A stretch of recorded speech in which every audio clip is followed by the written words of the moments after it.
I like the older '90s Batman cartoons too. They were pretty cool. Yeah, Batman Beyond is pretty incredible. Yeah, Batman Beyond was good too. Yeah, I liked it a lot as a kid. I don't remember it that well, but yeah, I did like it a lot. I should Yeah, probably revisit them and stuff. yeah, the animated series. I mean, wow, it's actually incredible. It's one of their deepest shows. It's declining. Everything is declining. We used to have better stuff in the past, but now everything declines basically. Yeah, even Ren and Stimpy has better social commentary than most shows. I don't Than know. most of the Yeah. intellectual shows today. Well, yeah. I would say it's Yeah. better than Nick Fiantes, or it's better than Andrew Wilson, Ren and Stimpy. Right. Yeah. Yeah, but it's still not stuff you Yeah, want. Ren and Stimpy from the '90s is more potent than Andrew Wilson today. It's crazy. Yeah, It's more that's potent, weird. like social commentary. Yeah. And Machine, if you want to share something to review, Pino, what's up, man? Avian, what's Yo, up? what up? We just Yo, went live, listen, bro. I don't know, I was just going over that. Like, I tried. Like, listen, I haven't watched the Pierce versus Nick Fuentes interview yet, right? And like, I started watching it, and I listened to about like 15 minutes of it, and like my brain started to hurt. It's retarded, dude. Like, a it's lot. retarded. Like, Yo, like it's so bad. it's really Like, bad. holy shit. He's like, "Have you had sex before?" That's literally a question. Yo, I've never, like, I didn't even get to that point, bro. I got to the point where like he was like pearl clutching about the racist thing, right? And then The like only they got part I into like watched. the murder statistics, and I was like, I'm done, dog. Like, I'm done. I fucking can't. You know what I mean? Like, I fucking can't with y'all. Yeah, I didn't watch It's the too black much. stuff. I only watched like where he's asking him if he has sex before. I'm like, okay, this is weird tabloid shit. Oh, like a tabloid. yo, listen, I got some memes for y'all, then, bro. Like, literally, yo, you're gonna love this, Machine, right? So the Anglos are trying to claim that humanity, right, evolved out of motherfucking Britain. Right, that's Darwin. Yeah. No. They're actually trying to claim that like Australopithecus, right, the whole thing evolved out of Britain. What, you're talking about like British Israelism? No. They're trying to claim that like they were the original humans, like the whole way. Like, fuck out of Africa, they're trying to claim out of Britain. Wasn't the Cro-Magnon found in France though? Like, you know what I'm talking about? Yeah, they're retarded, right? They're retarded. Like, yo, it used to be we was Romans, and then the black slaves from them said that we was kings, right? And now motherfucking the English are saying we was monkeys.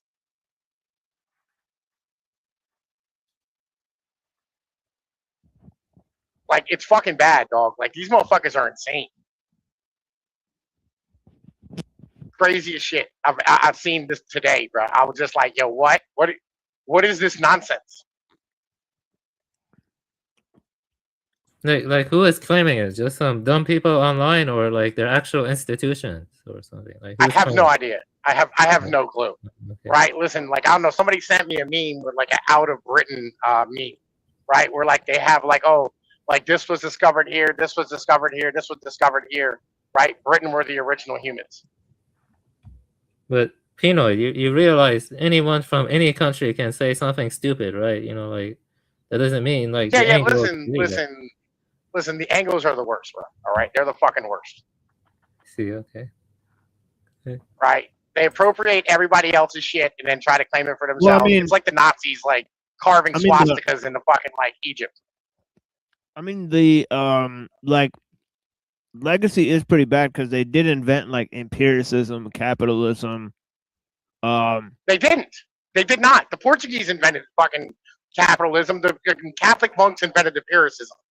They didn't invent any of this. I'm talking They about. stole all of it. No, I'm talking about John Locke. No, again, the Portuguese like fucking were doing capitalism long before Locke existed. I'm not talking about people selling shit. That's not what I'm talking about. No, I'm not talking about commerce. No, I'm not. Again, we're not talking about commerce. I'm talking capitalism. Right? The modern form of capitalism was invented by the Portuguese in motherfucking 1450. They did not invent any of this stuff. None of this is theirs. They stole all of it. Their court system is Germanic, which was based off the Romans. Did they have a constitution where private property was enshrined as like a feature of Yeah. like laws? Yes, all these things, right? These were all like fucking charters from the motherfucking kings, right? They gave like fucking private There you property go. rights That's to the like problem. Is the individuals. king? The king is it has the property, right? It's the charter issued by the king, so it's not property that they all own. It's still the king. The king still owns it. No. Like all right. So when they started doing the colony thing in the age of exploration, is when it started happening with the private property shit, right? That shit, right, started with the Portuguese, right, and then went to the Spanish, and then went to the English because the English were late to the game. The English picked it up in the Caribbean because like there was English like traders, right, who were in the Caribbean doing shit in like Jamaica and Haiti and shit. You know what I mean? Right, literally like the whole plantation thing. You know what I mean? Like owning the property, owning the people, owning the means of production, right? Being able to profit off of it. All this shit came from motherfucking like the Caribbean and the fucking Spanish Portuguese. By the way, you guys can restream this to your channels if you guys want to. I'm just letting you guys know. For at least the next month. All right, cool. I think the Jays right now are way bigger problems than Anglos. Really, the Jays, like. I mean, you just push a button. You could just push a button and it'll restream. You don't have to do anything. I'm just letting you know. All right, cool. But anyway, yeah. So wait, what are you guys saying? The Jews are what? The Jews are Anglos again? I'm saying the Jays are a way bigger problem than the Anglos right now. No. Listen, I'm telling you, the Anglos are a bigger issue. They've always been a bigger issue, right? Like literally, like the Jews would not be in charge if it were not for the Anglos. The Jews would not and the Jews aren't even really in power. They're not, right? The Jews are like the middlemen, right? Who are like fucking the front-facing thing for the Anglos. But you see, in ancient times, the Persians made the same mistake. They gave the Jays a lot of power, and it didn't end well. Like the Exilarchs or whatever. It's true, they were backed by the Persians, but I think the Anglos made a mistake. But Anglos still have way more honor than a Jay does. I mean, a Jay has no. No, honor. they don't. They have no honor. No, because at least the Jews have a culture. Right? Like literally the Anglos have nothing. They sold their culture to have the power they have. They've sold their soul a long time ago. Yeah, I have many Anglo friends though. You know what I mean? Like I just cannot really get behind that. I cannot betray my friends. You know what I'm saying? I can't do that. Yeah, listen, I don't care. I have black friends, right? But I have no problem saying like black people are a fucking problem. Yeah, but can you make your language more precise then? I say Anglo elite, the elites in the Anglo sphere. I can agree with that. Like the British royal family, most Anglos don't like them either. You see what I'm trying to say? But the common Anglo man shouldn't be blamed for what the elites do. You know what I mean? It's ridiculous. You know what I'm saying? No. Again, because like they're the same ones who will destroy everybody else's culture because they go, ours is superior because we make money. Right? It's like, oh, listen, well, our culture conquers things, right? Our culture is like fucking richer, so therefore we're better than all of you, right? While they're standing here eating fucking shit tons of joy slop, poisoning their fucking bodies. Like, listen, the Anglos are the goddamn problem. They've always been the problem.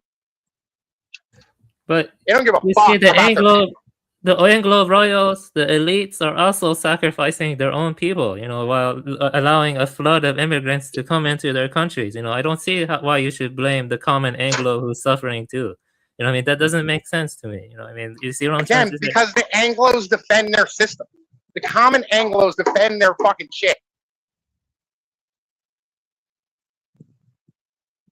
They have children and they also have to survive. You have to be compassionate a bit. You see what I'm saying? It's good to be a bit compassionate. Like you see the whole story. You know what I'm saying? It's not like I am compassionate, bro.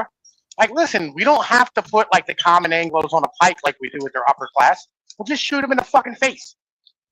Make it fast. That's fucking crazy. That's crazy, man. I can't get behind. You're insane. Yeah, listen. We'll do it. We'll get it over quick with them. You know what I mean? We'll take compassion. No. We cannot be on the same side. This is too much for me. This is too much for me now. No. Maybe if he has a Anglo holocaust, it's going to create the new Philadelphia thing. Yeah, that would be crazy. Yeah. It's like it's propagated.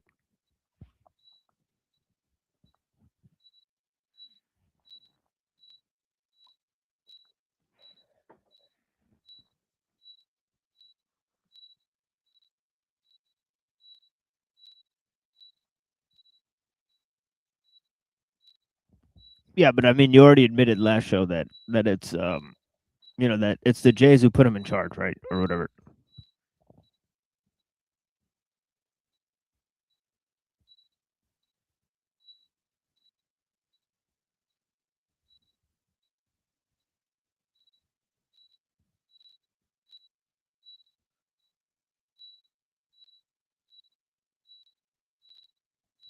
Yeah, what is that sound?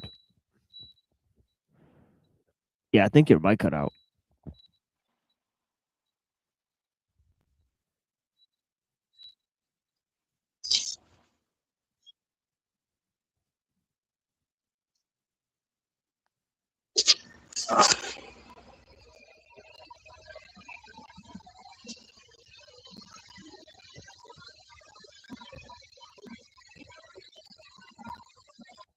Yeah, I don't know what that is.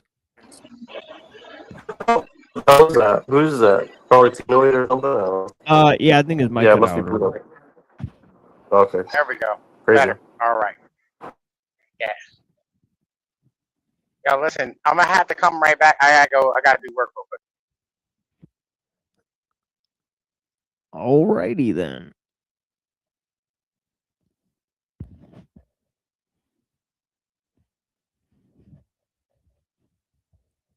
The J Dogs. We're gonna shoot the Anglos in the face. The old Anglo versus Jew debate. I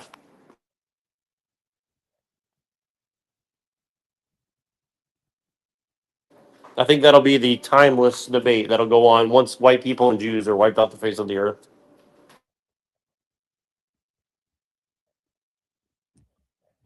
What about the white Jews? I think Anglos have too much of a rich culture to really kill the white man. Kill him until he is dead.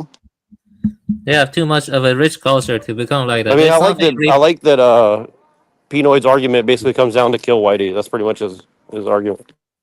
Yeah. Also, the thing is, I want to say something is, you know, when I look at the J culture, it's repulsive. But when I look at Anglo culture, you see there's a lot of good stuff in it. You know what I mean? It's not like J culture, which is like fundamentally repulsive. You don't really see high art or high culture among the J's as much. I mean, just look at the Yiddish music. It's disgusting. Yiddish is a disgusting language. Same with the way Mizrahi behave. They're all very disgusting people. Did you guys hear what I said? I said, I don't know if you guys heard me or not. My thing went out for a second. Yeah, I heard you. I mean, I can hear you. But you can hear me? Or yeah, that's it. Guess not. Wow. It's classic Neurojack stream. Where it's just like, Yeah. Yeah, some Anglos are Zionists, but I think Zionists exist among every race or group of people. It's not just exclusive to the Anglos, you know, but it's like everywhere. Can you hear us now, Neurojack? Yes, I can. Yep. I was saying there's something repulsive about the culture of the Jays, but it's not like that of the Anglos. You know, the Anglos have a high culture. They have many admirable aspects that you like their literature, you know, like Shakespeare or Kenneth Graham, or there's a lot of good literature among the Anglos. But it's not like that of the Jays. You know, like Yiddish language sounds disgusting and repulsive. Well, you know I'll put it like this: like, there's so much effort to like demonize Anglos going on.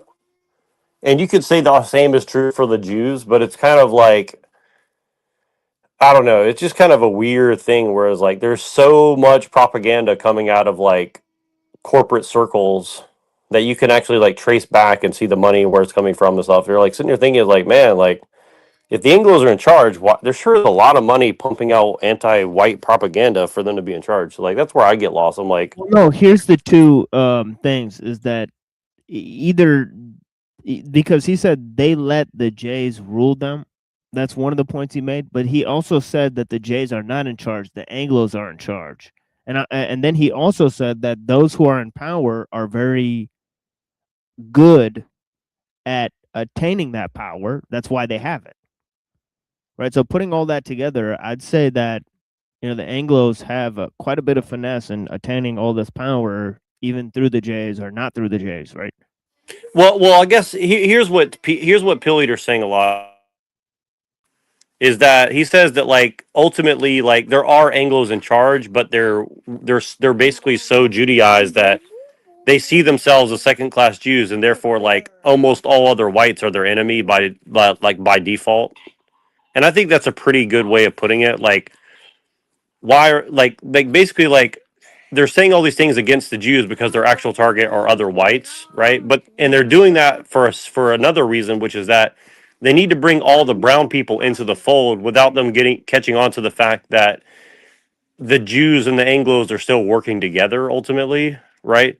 Because it's kind of moved beyond racial and it's now like transhumanist, right? And so they're like, okay, well, we can make deals with the Indians and the Russians, but the Chinese, we can't trust them because they actually believe in race and they actually believe in blood and they actually like aren't transhumanists. So I think that's kind of where I think that's a pretty good way of looking at it as far as I can tell. Like, I don't know if that's exactly 100%, but like, I don't know. That's just kind of like a good, like, I don't know. It seems more plausible that way to me. The thing about the, Anglo elites is they don't seem to care about their own people either. I mean, the people who are suffering the most are the regular Anglo people underneath the Anglo elites. So you see what I mean? That's been like that since Industrial Revolution. And the Anglo elites, they are very strange, people. But, I don't think the common person, by common person, I mean just people not in like have strong ties to Congress or government or whatever. I don't think they really have much to do with the elites. I have an Anglo friend. He's a Buddhist. He actually translated Nagarjuna, believe it or not. I actually talked to him a bit. He actually claimed the elites in UK, they are really sick people. I mean, they don't really care about their own people either. They're elites. In the royal family. But you can make the argument a lot of countries are like that. Though. See, this is what's really common though, and again, like Machine, feel free to jump in because you probably have a lot better of a hunch than me. But like, what I do know is this: it's like, first of all, like the British royalty are not like really British ultimately. Like, there's some sort of weird German, Transylvanian, crypto Iranian Jews or some shit. I don't know what exactly they are, but they're not really British, right? They're not really Scottish or something, as far as I can tell. I mean, I'm sure somebody will correct me or something, but like as far as I can tell, they're not really British. It's kind of like in Thailand, right? Like Thailand's one of the last monarchies, right? But a lot of people don't know that like the Thai royalty are actually like crypto like weird bloodline like Chinese Jew people or something from Burma. So they're not really Thai per se, right? Like you go look at the kings and queens of Thailand, and then you go look at the average Thai person, like they don't really look alike, right? Like, so it's kind of weird where like a lot of people in the world are being ruled by rulers that are supposedly like their people, but they're actually not from there. So I don't know, and I think Pinoy's article was kind of about that, which was kind of interesting, but I don't know. I'm not exactly sure where to go with that, but like I think there's a kind of a big psyop going on where like people want a king, but it's like, are your people even from that place? It's kind of like Hawaii, right? Like I was hearing these people recently. There's a bunch of Filipinos in Hawaii, and they go around like shaming white people for going to Hawaii, but like they're Filipino and they're not from Hawaii either, but they look Hawaiian, so they just go around saying like they're Hawaiian, right? So it's kind of like this weird, like everybody's just kind of like doing the victim Olympics, like, or whatever. I don't know. It's like some kind of weird shit going on. Yeah, I see your point. It just makes more sense to say you want to get rid of people like that instead of like, regular people or, civilians or something like that. You have to distinguish, the bad people from the good people. You see what I mean? It's like in common sense, like, or like just basic being humane. You know what I mean? Like you don't want to go.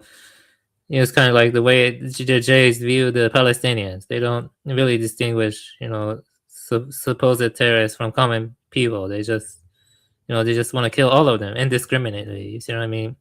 Supporting indiscriminate slaughter is not a good thing. You see what I mean? Like, yeah. Well, this is the thing: is like the Jays have taken credit for European culture, right? They've done it numerous times, right, throughout history. You look at Oliver Cromwell and Manasseh ben Israel, right? You look at the entire legacy of communism and all these different things, right? Obviously, even in terms of capitalism, they've greatly influenced the culture, right? You look at Amsterdam and the rise and all the Europeans that have moved to Israel, right? I mean, it's been largely European countries that have supported the rise of Israel, right? This is an actual fact. What would you say the role of Saudi Arabia? Sorry if I interrupted you. It is Britain's project, though. Israel is 100% a United Kingdom project. Right. Why would they create something like that? To give themselves credence and legitimacy because of the Bible. It's obvious. I think it more has to do with OPEC, because Israel is able to serve as a kind of aggressive force, and it can like keep the OPEC prices favorable to Western markets. You see what I'm saying? Well, actually, the Saudis are working with the Jays. Yes. Right. We've been over this tons of times. Right. They're actually, the Saudi Arabians are just a sister state of Israel that's also created by Britain. So they're both created by Britain. But the issue is to what end and why has one group of people been bolstered far more, right? One group of people has defined the West spiritually. The other group of people has just defined the West through business, right? They have business relations, right? Of course, even the Jews have business relations, right? But who spiritually defines Western nations? The Judeo-Christian values. I've heard it 100 different authors say Judeo-Christian, Judeo-Christian, Judeo-Christian, Judeo-Christian, Judeo-Christian. When they say Judeo-Christian, they really mean Western. They really do. They mean European, but they really mean Western, right? Yeah, can I add something to that? Do you know about William E. Simon from 1970s? William E. Simon. Simon. No, I'm not familiar with that one. Yeah, William E. Simon went to Saudi Arabia and Iran. He actually wanted the oil to be priced in U.S. dollars. William E. Simon, but the Shah had disagreed to his proposal, and he called the Shah a nut. I can give you the article about that. And then he went to Saudi Arabia with the petrodollar deal, and Saudi Arabia agreed to it. And then after that, America got very close to Saudi Arabia. See, so it had to do with business with William E. Simon. I think he was the Secretary of State at that time. I have to double check, but I can give you the article if you're interested. Yeah. He was the Secretary of State under Nixon, right? Yeah, your audio's messed up. Your audio's messed up. Yeah, is my audio messed up? Yeah, there we go. Sorry, I apologize. Yeah. I apologize. My fault. It was motherfucking up instead of down.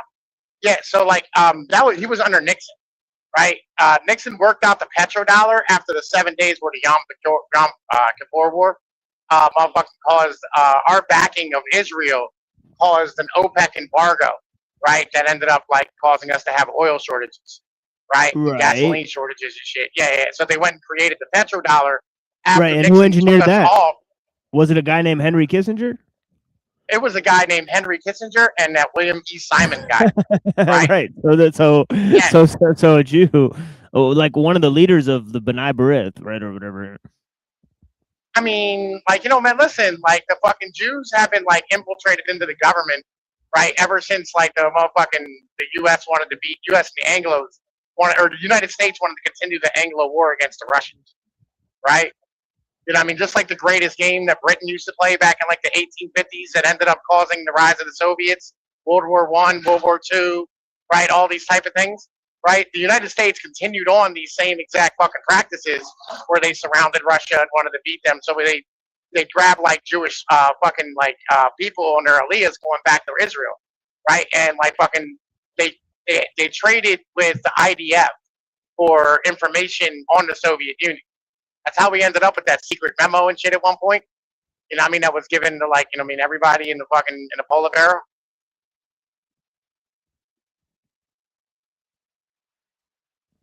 Yeah, I mean, the Jays are spying on both sides in the Cold War. Yeah, for sure. Yeah. Right? You know what I mean? Like, this is all, like, normal, you know what I mean? Like, fucking dumbass bullshit, right? For the United States, like, literally, they were so concerned about the Russians, right, that they sold their own people down the goddamn fucking river because, like, I'm not sure. Like, the Anglos are a scared people, right? They are fucking terrified of the rest of the world. Like, they have no confidence. I think it's their penises are small. I think that's the problem. Right, their cocks are small. Yeah, but so I mean, about like historically, like, isn't it smart for people to be paranoid about their neighbors and like invaders and like shit like that? No. I mean, have you read history though? I mean, I have read history, and by the way, Russia's 2,000 miles away. Well. Yet Russia and the Jews run Silicon Valley, which pretty much runs the economy, though, right? So. Again, listen, you understand Silicon Valley didn't exist back in like the 40s when all this started?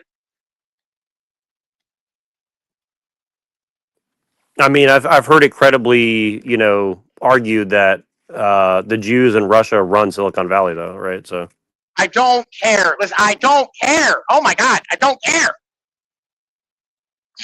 Like, listen. Like, this is the fucking problem, right? Again, this is the fucking problem. Why do you care?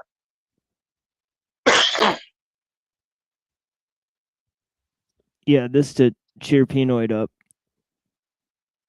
Oh, did you see the memes I sent y'all? You see this? This is in the box of Cracker Jacks. Box of Cracker Jacks. Word. You see the meme I sent y'all? It's a woman of mixed race origin in a wheelchair playing basketball. So we should all support her. That's cool. Based.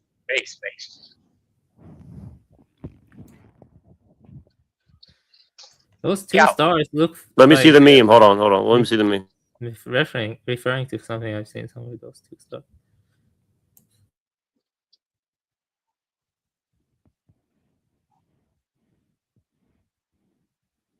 Yeah, do you know? All right, so Neurojack, do you know why it is that like the Jews and the Russians run Silicon Valley?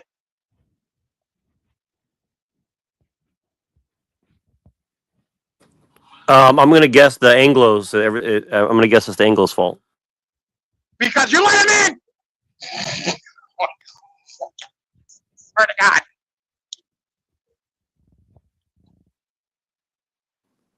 More worried about money than your own country. Stop letting them in. Well, it might not even just be money. It might be like Protestantism. Money. That too. Me and Gio were talking about for about 3 hours last night.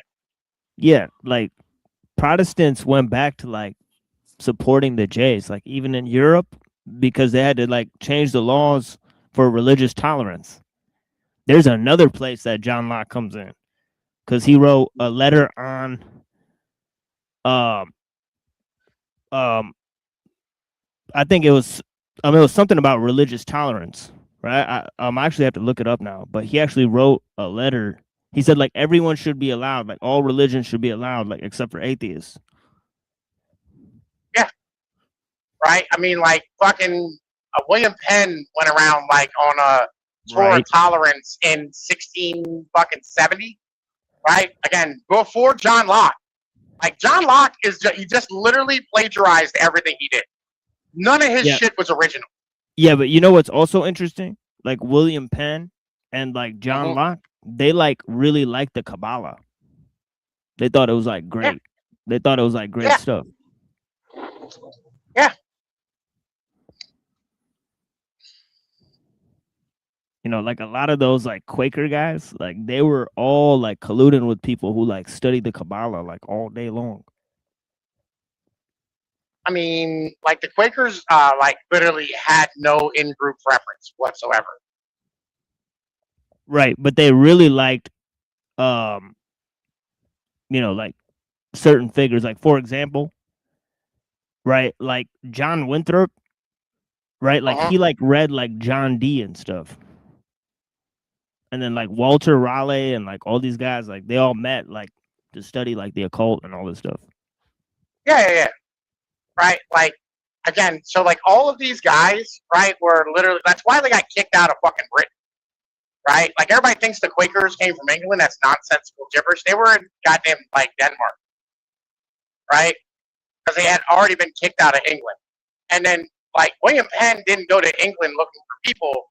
He went to motherfucking Germany. He went on Germany on a tour of tolerance.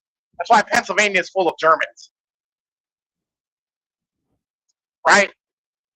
Like this, like all these people were literally like fucking just rebellious little fucks. William Penn, again, he was the son of another upper class motherfucker, right? Like it's just all nonsense.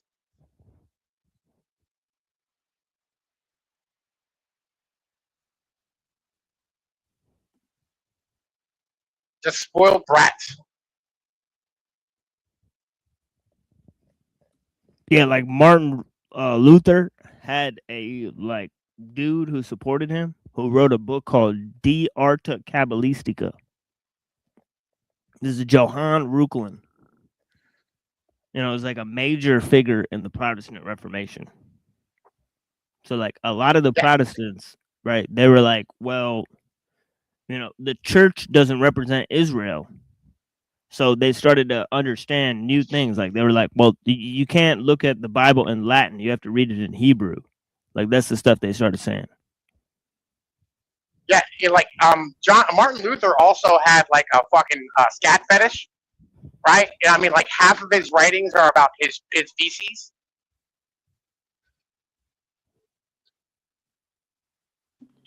Right. But where'd he get that from? Himself. Like he was a foul, disgusting human.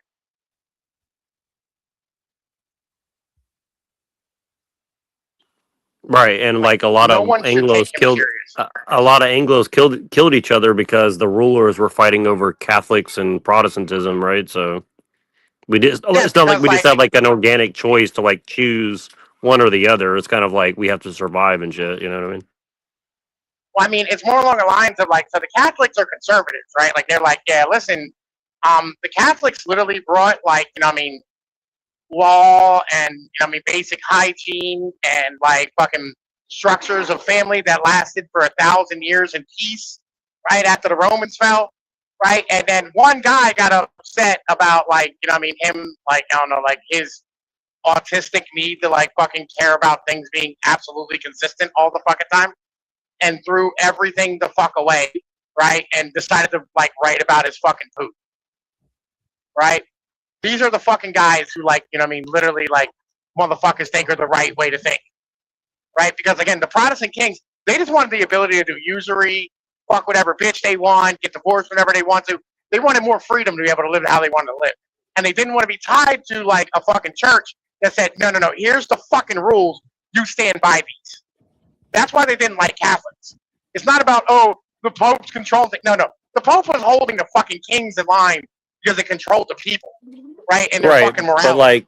But like by 1066, the Jews were like invading England with the Germans, right, or whatever, like the Norman invasion or whatever. So like that's like 1,000 years ago. They were like invading and taking over the white people in England, right? No, they weren't. No, the Normans were literally Vikings. Yeah, who were like working with a bunch of Jews and shit. No, they were just Vikings, dude. You know, fuck all the Jewish shit. They were Vikings, right? They had been Christianized, and now they were just Christian Vikings. I mean, but if I could prove to you that they were like being run by a bunch of Jewish bankers in Europe, like would that change your opinion, or it would be irrelevant? Like, they weren't being run by a bunch of Jewish bankers in Europe.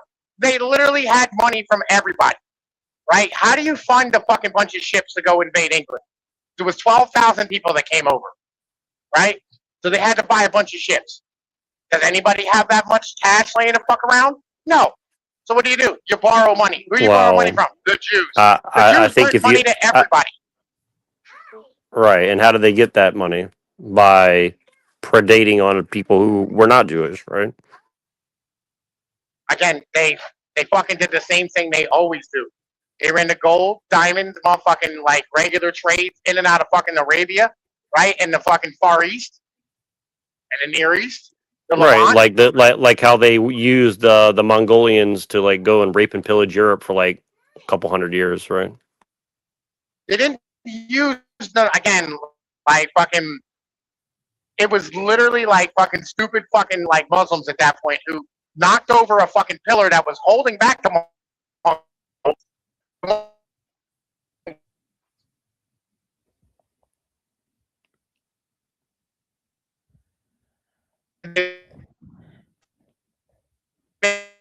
That's right. Look like you didn't. You shouldn't have called the Muslims stupid.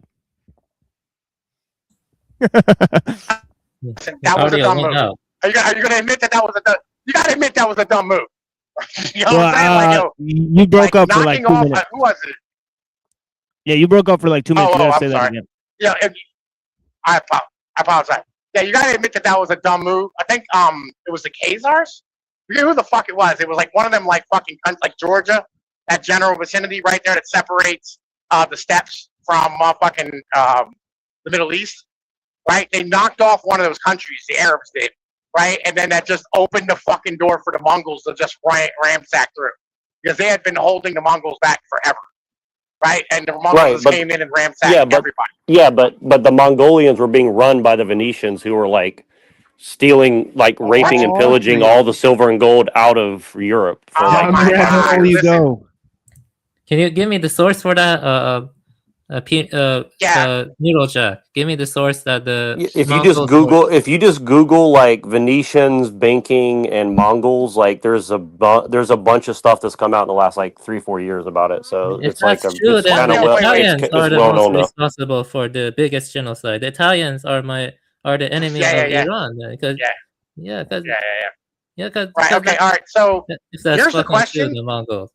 Right? Yeah, You realize here's how the big of a question, deal right? that is? You know what I mean? If the fucking Venetians back the Mongols, they fucking reduced the population and only reached that level again in the early 20th century, the Mongols. It's like the worst thing to ever happen in fucking Iran and Central Asia, if that's true. Though. Yeah. What year did the fucking Mongols come through?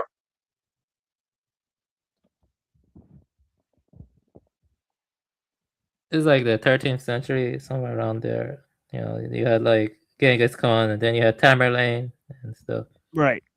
Yeah. When did Venice get built?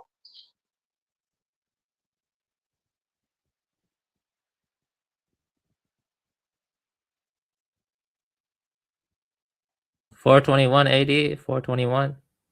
Or was it 421? Yeah, somewhere around that, around 5th century.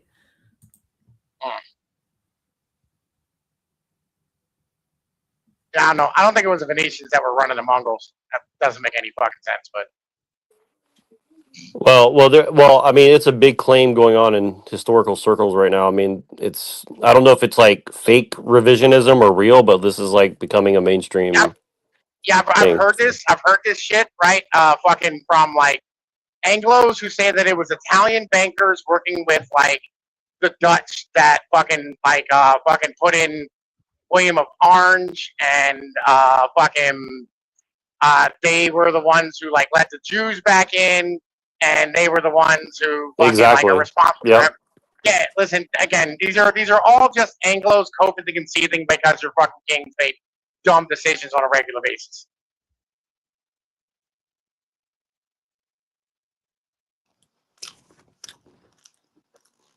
Because they were rich and corrupt. So could I apply the same to like why Italy is now like getting browner and browner every day? I mean, yes, you can. Yes, you can. It's because they're part of the UN, right? Because the Americans bombed it out for 80 fucking years. Well, isn't that making an excuse? I mean, no. Like, listen, they're part of the UN. Name a country in Europe that's not getting browner that's part of the UN. Okay, well, couldn't I make the same argument that that England was a part of like a proto UN back in like the 1300 year mark? No, you can't.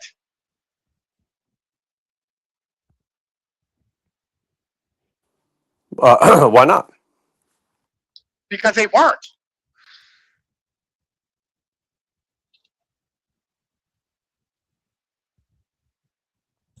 Oh, I don't. Something about the Venetian nobility and the black nobility. Something about them I find more shady. You know, because each time I see something about the Pahlavincinis or the Alabradandis or something like that, I see. You know, I read about it, and then the next week it's deleted. I came across like so many conspiracies about them on various websites, and then it's deleted and wiped out. So I don't know.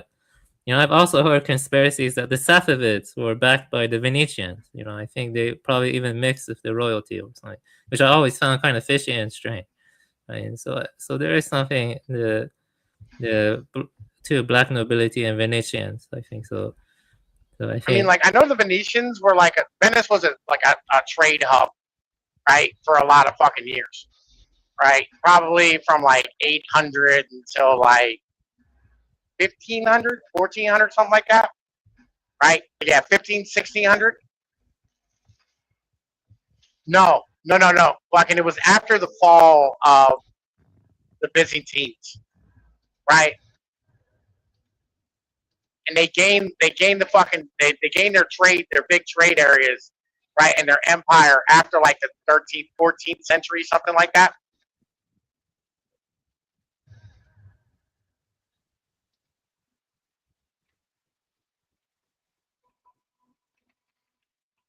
That's how they ended up doing the Renaissance, because they took over the Silk Road.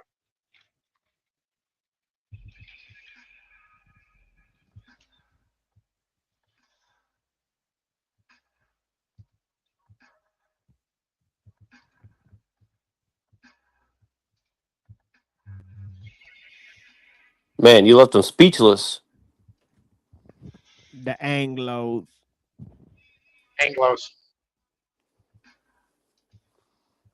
I think we should watch some of that Nick Fuentes stuff now. Shit. Or Andrew Wilson or something. You want to pop that up? Let's do some review. An Earth supporter. Who would you be? Turians? Yeah, he's been watching the show for a little while. All right, cool. Is he someone who joins panels? Not yet. All right, cool. All right. Well, if you want to share screen, you can. I know you got to go in a little bit too, but let's do a little review while we got everybody up on the what do you want to do? You want to do the Piers Morgan thing? Or I don't honestly like. I've got so much stuff to review, but like I don't want to just send you something. But I mean, whatever you think is most like relevant. I would say like I've got like I don't know. It's up to Pinoid, honestly. Yeah. I don't really care. You know what I mean? Like fucking. All right. I'm driving on the highway, so I'm kind of whatever. All right, let me see if I can. Let me see what's on right now. Maybe something's on right now, honestly. Let's see. I'll take a look and see what I got in my playlist over here too. Like I know I got some crazy shit, man. Like I got some crazy shit I found, like psycho shit. Let's see if I can find it.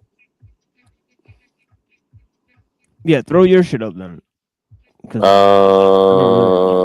Like I've been on it. Like I was like online yesterday. Like I just did a long show. Like I don't know what's relevant.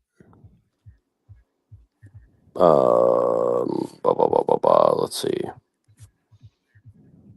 I mean, honestly, I think that Candace Owens and like Erica and like Charlie Kirk and stuff like that, I think that's the fucking relevant shit. Because like if you see how all that's playing out, I think that's very much like what Andrew Wilson is like doing right now. So it seems to me like views. Sorry, I had to take some time to process something. I think most war and conflict is just about securing like trade routes, you know, like Silk Road, you know, and also now there's the conflict over the India Middle East economic corridor and the oil pipelines. You know, I think focusing on Anglo takes away from that. You know, I was trying to process that, and I also have to go drink some water. But yeah, that's. I disagree because like literally like Saudi Arabia and the House of Saud is a fucking Anglo project, right?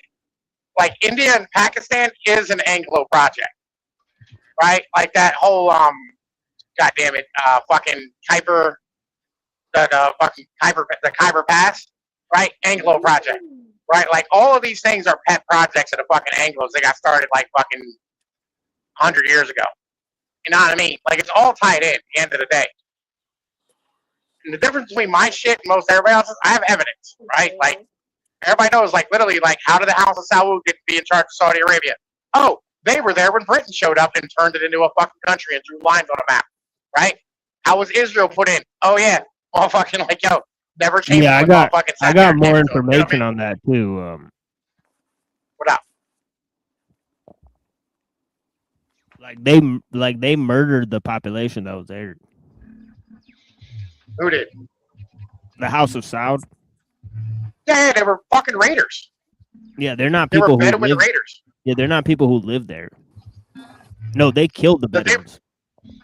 Yeah, they were just there at that moment, right? They were traveling through. Give me a second. It looks like my StreamYard shit. Let me just say one thing though. What you're claiming, the Anglos.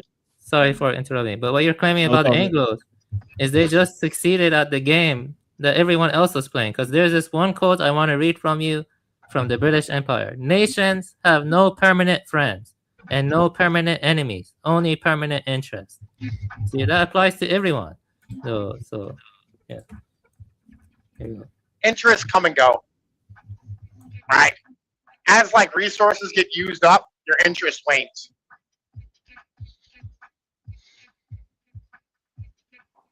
Machine, I put the Milo and Tim Pool video in the back if you want to play some of that. I think that would be. Yeah, I think that's very interesting. But he's gone. Okay, he'll be back hopefully. Let me reset my thing because I think my audio cut out. Hold on. Did you see Piers Morgan getting cucked? Like actually cucked by his wife and shit?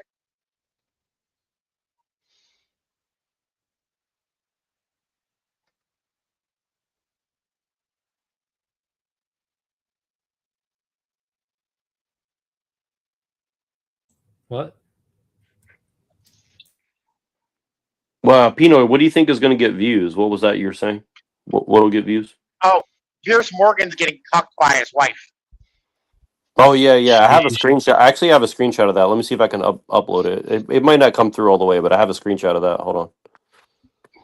I mean, like, there's whole videos on that shit. How to give you views though? Like that's some yeah. bullshit. Well, I'll name the stream that tomorrow. I'll name it that tomorrow or something, and then that way I can like get right there. Yeah. Go right. Piers Morgan gets cooked by Nick Fuentes. No. He's getting cucked by his wife. Like, fucking Piers Morgan is a cuck and accused fucking Nick Fuentes of being a virgin. Right? You know what I mean? Like, what type of faggot fucking bullshit? Like, literally, his wife like has an Ashley Madison account, right? Which is like it's like a dating app for people who want to cheat, right? And then she's like, her Instagram's full of like guys in her underwear and like her fucking like hanging out and hanging all over guys and shit. Wait, whose wife? Piers Morgan? Piers Morgan's wife. Anyway, that's fucked up. Right? That's what I'm saying. Like, bro, you act like that's not going to get you views. Yo, sex sells. Drama even more so. The granny panties. Yeah, his wife's literally cucking him. Like, not once has this bitch ever put up on an Instagram how sexy Piers Morgan is. But she puts up, like, fucking about everybody the fuck else. Yeah, I put a screenshot of some of this stuff. I can't really see it on my little screen, but maybe you guys can see that. A little bit I could see it. Something about Pool Boy. The text ain't visible. Piers Morgan is literally the most cucked man alive. His wife flaunts it everywhere. Damn. Yeah.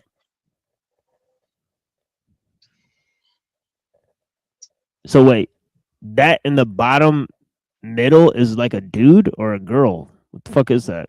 I can't even see shit. Is that like a naked dude? I think that's a dude. So his wife. So the implication is his wife's posting naked dudes, whatever. Yeah, and I guess this is from the Independent. This is like a headline. Piers Morgan's wife, Cecilia Walden, on a 6-week marriage sabbatical. It was very good for both of us. Swingers. Cringe. They ain't swingers. No, they're not swinging. Like, she's literally like got tired of him like fucking trying to like tell her she's like she got to stop fucking like banging all these dudes. She's like, I'll just leave you and go do it then. Oh, I got a good one for you guys. Can you guys read this one here? Uh-oh. No.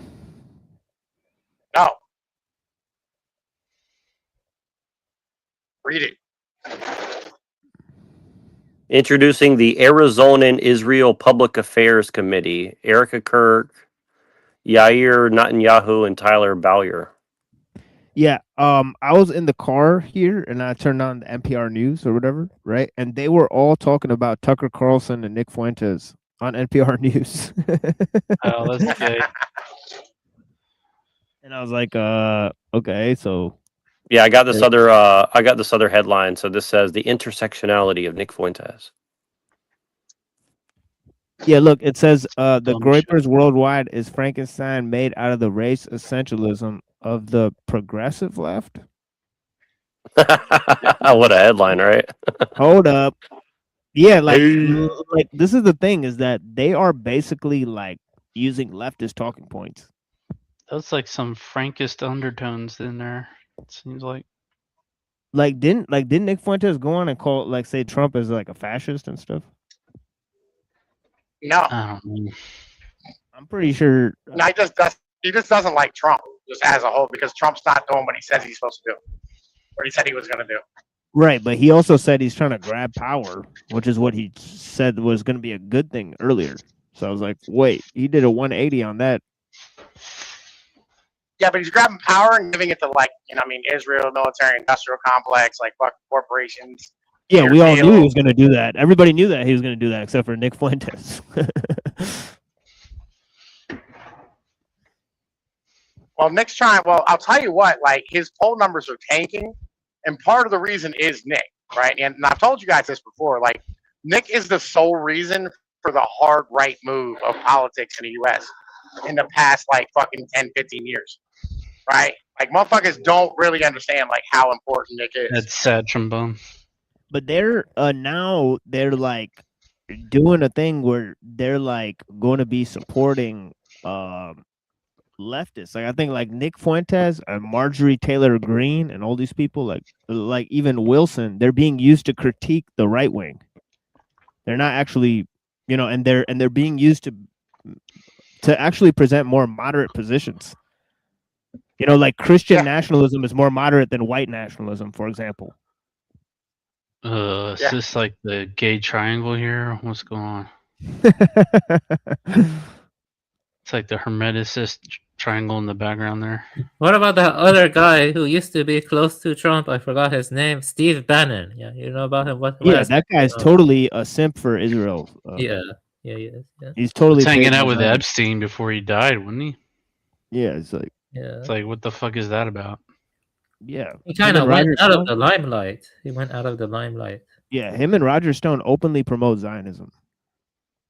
They're literally like they say like it's okay for the West to be in the pocket of the Jews because they're spiritually linked. Well, Pinoy thinks that's better than promoting Angloism, I think, though. Well, there's like one of the emails.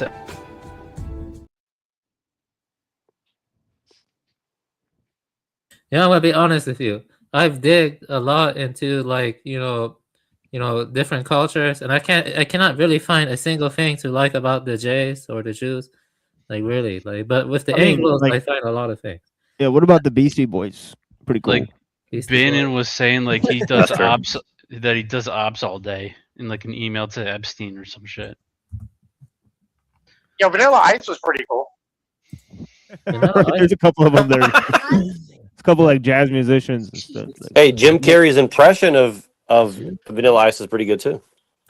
Infected Mushrooms, pretty good artist duo.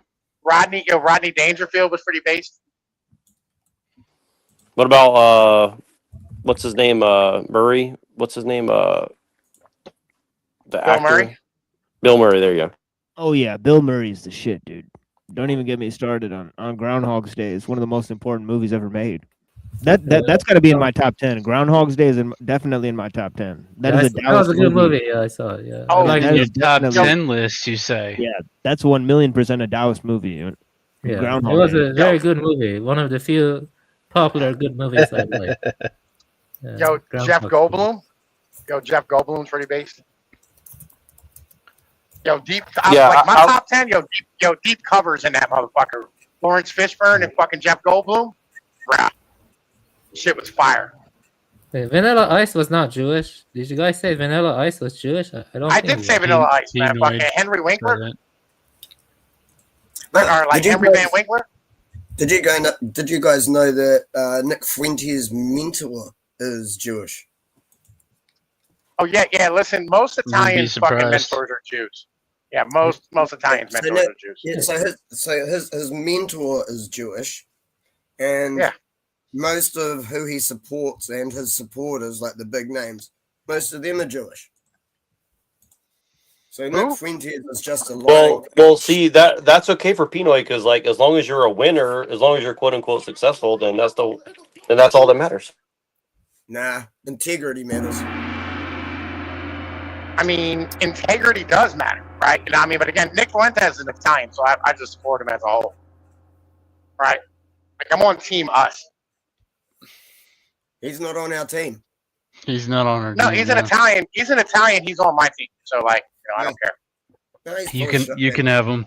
Yeah, you guys That's like fine. Well, hold on though. But aren't there a lot of Anglos in Appalachia? So aren't the Anglos on your team too? I mean, like, listen, the Scotch Irish, fucking Germans, you know what I mean, in Appalachia, and the blacks, fuck, we're fine with them. We don't, like, listen, they're with us.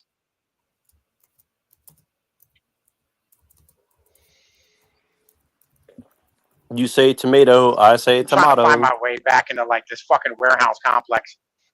Yo, they keep building these motherfuckers down here in York. It's crazy.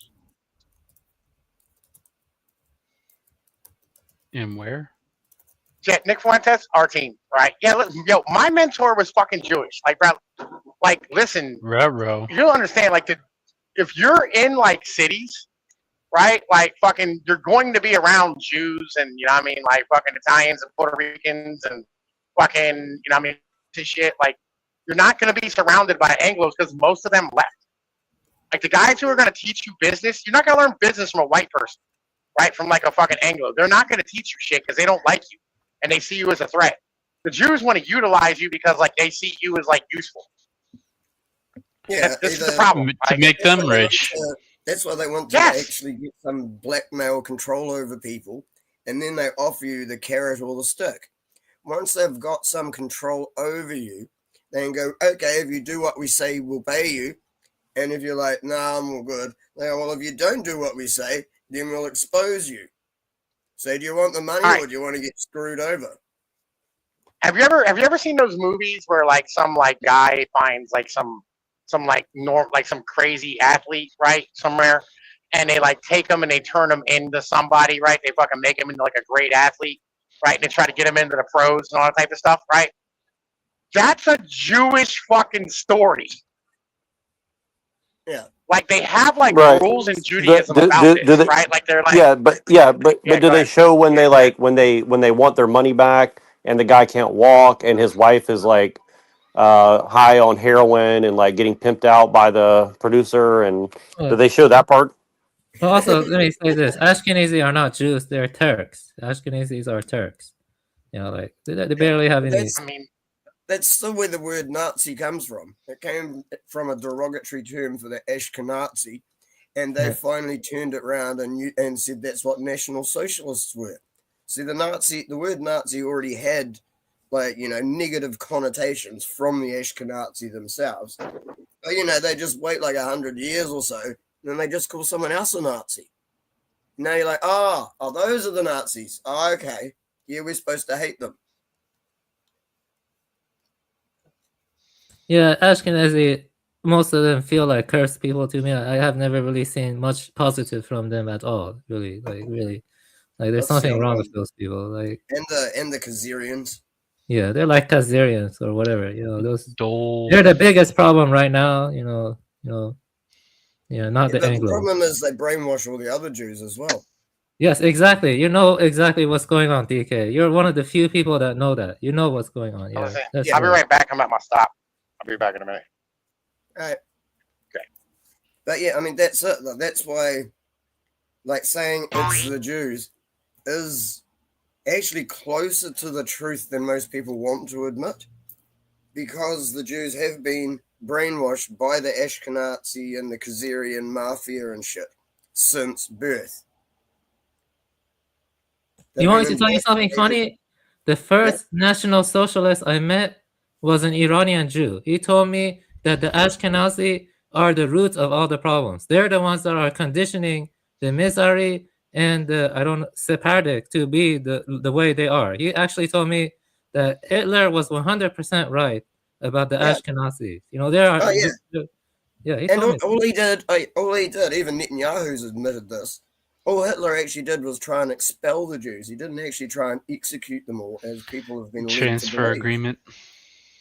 Now, the problem was, it's like they were looking for somewhere to send them.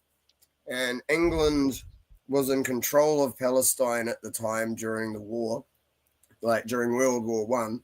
And that's why they sold it to the Rothschilds. Like, it was actually the English who sold Palestine to the Rothschilds, which is what the Balfour Declaration is. They just took liberties and just kept expanding the territory instead of staying in the bits that were agreed upon. And now they've got almost all of Palestine.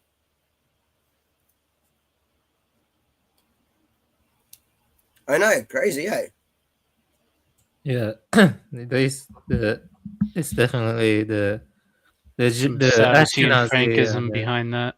Yeah, Here's another crazy side of it, though. It's like, what if Hitler was actually put in that position on purpose to expel the Jews so that they could end up with a land of their own, like Israel? You've been watching Charles Giuliani or something? No, I just watch lots of documentaries. Bits and pieces come up all the time. I like when I see different sides of all the stories. Yeah, I lean towards that avenue. Yeah, well, it's like World War II was what created Israel for them. Yep. But then again, it was the Jews that started World War II by owning the media and just pushing for war with Germany, boycotting German products worldwide. Like, honestly, it was like the Jewish-owned media that basically pushed for war in the first place. That it wasn't until Hitler actually went to get the Jews out of Poland or something that war kicked off because he invaded another country. The Polish people apparently liked him, but he was getting the Jews out and shit and trying to fix their economy as well. And yeah, but because he invaded another country, the Jews got shitty and fucking, bad-mouthed them worldwide, obviously paid the right people and started getting war started.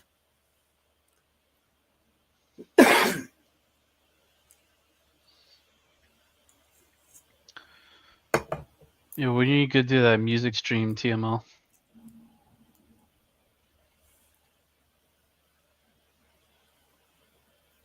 Oh, whenever this ends, pretty much. Oh, okay.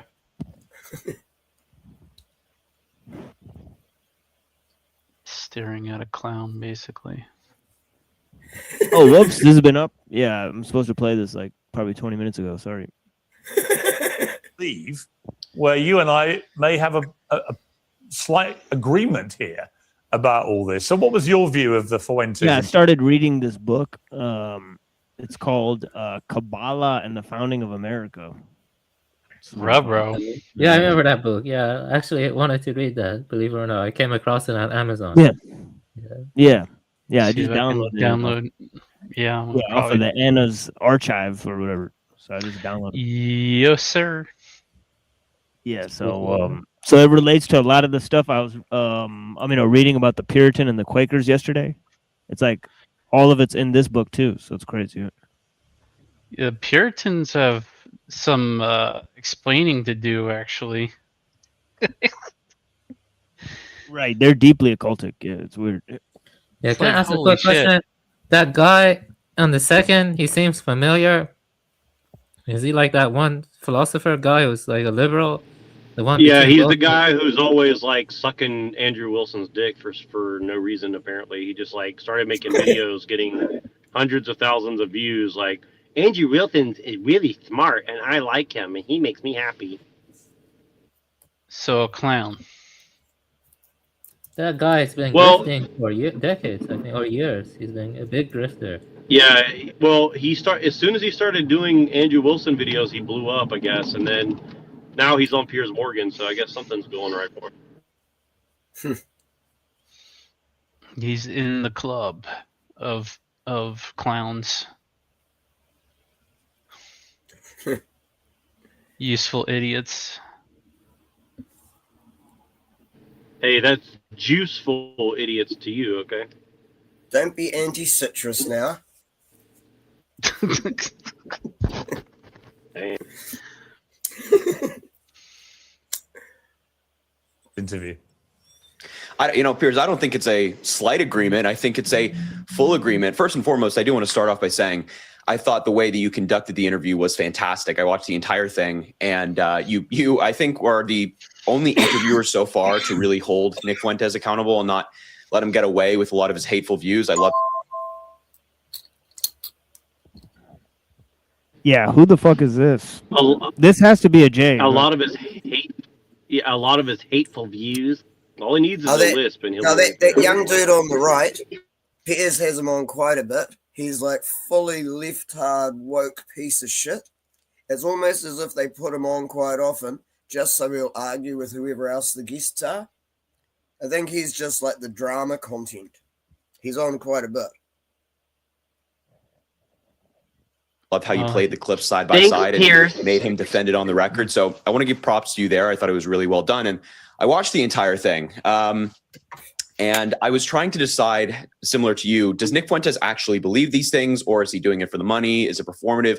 And I might disagree slightly with you. I think it's both. I think he does believe some of these things, and I think some of it's performative. I think when he tried to moderate himself, that's performative. But the more hateful views that, as you mentioned, when the mask kind of slipped, that's what he truly believes. You could tell that he was trying to moderate himself when, as you were talking about with Dr. Phil, talking about the Holocaust. He said, I believe it was the Holocaust, at least 6 million Jews. He said that, but then simultaneously claimed. So he conceded on the Holocaust question. That's goofy. Saying that Hitler is cool and that he liked his uniforms and the music and things like that. So no, I mean, I think Nick Fuentes broadly is a sad, insecure man. I think he's a liar. I think he's a grifter. So basically, Nick Fuentes is bad because he said the same thing as Bobby Fischer like 35 years ago. I mean, this is like the level of the argument against him. Well, he's not even like going as deep as Bobby Fischer is. He's just saying like Hitler has cool outfits and the Holocaust might have happened. I think they revised it down to. Yeah, but that's what I'm saying is like this is just like it's so ridiculous because it's like in 2025, does shaming somebody for having a weird belief actually like matter to anybody anymore, other than the fact that like it's like here's the thing, can't get a job. I mean, yeah, it's like here's the thing, like Small Mustache Man, he had cool outfits. I have a lot of Jewish friends, and sometimes I support white people. Yeah, that's basically all he does. Sometimes I support white people. Yeah. By the way, I'm half Mexican. Yep. Yep. Right. Exactly. But it's funny because it's like, I mean, look, Nick Fuentes says a lot of edgy humor stuff, but it's like his political positions that like aren't really that notable, other than the fact that like they get promoted by the people that hate him so much. So it's kind of like, why does he keep getting promoted when there's plenty of people who actually hold those beliefs who don't get promoted? He's controlled op, dude. What is that noise? Yeah. No, he's definitely controlled opposition. That's it. I mean, it's that simple. It's like he's designed to take everyone the way that the real people saying it aren't allowed to even say it. Caricature at that, too. Yeah, it's trying to actually just cause more division. It's like, yeah, you need to stand up and fight against all these people that I don't like.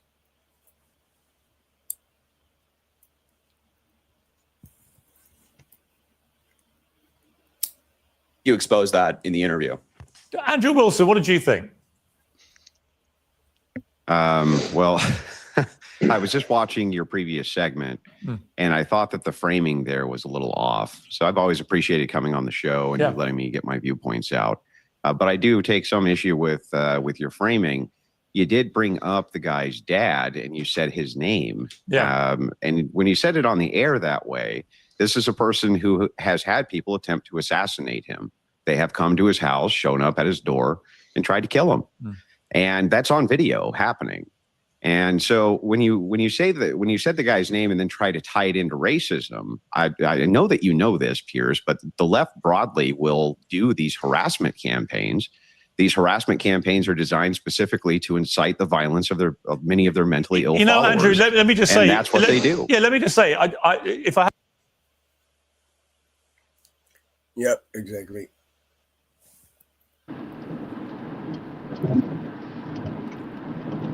Yeah, violence.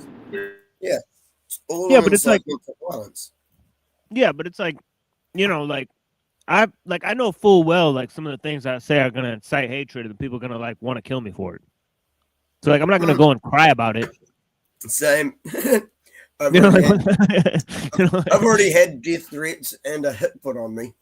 Right, like what's serious? A £30,000 UK hit got put on me a few years ago. Dang, bro. Yeah. Yes, I mean, yeah, I'm not new to hate either. Like I've experienced it myself. Yeah, but look, you say stuff about, Mexicans, black people, and if you encounter one of them, they don't like that very much. I mean, you might have to deal with that, and there might not be that many police around, and you might have to protect yourself, or your friends might have to protect you. I don't see any problem with that. Yeah, no, that's the real world. Yeah, real world consequences is one thing, but then again, I just abuse anyone who's stupid. Really, to be honest, it's like stupidity is the thing that I hate the most. No matter what color you are, stupid is the worst thing. If you're an idiot, right, please just stupidity makes me break out in a case of fuck off, basically.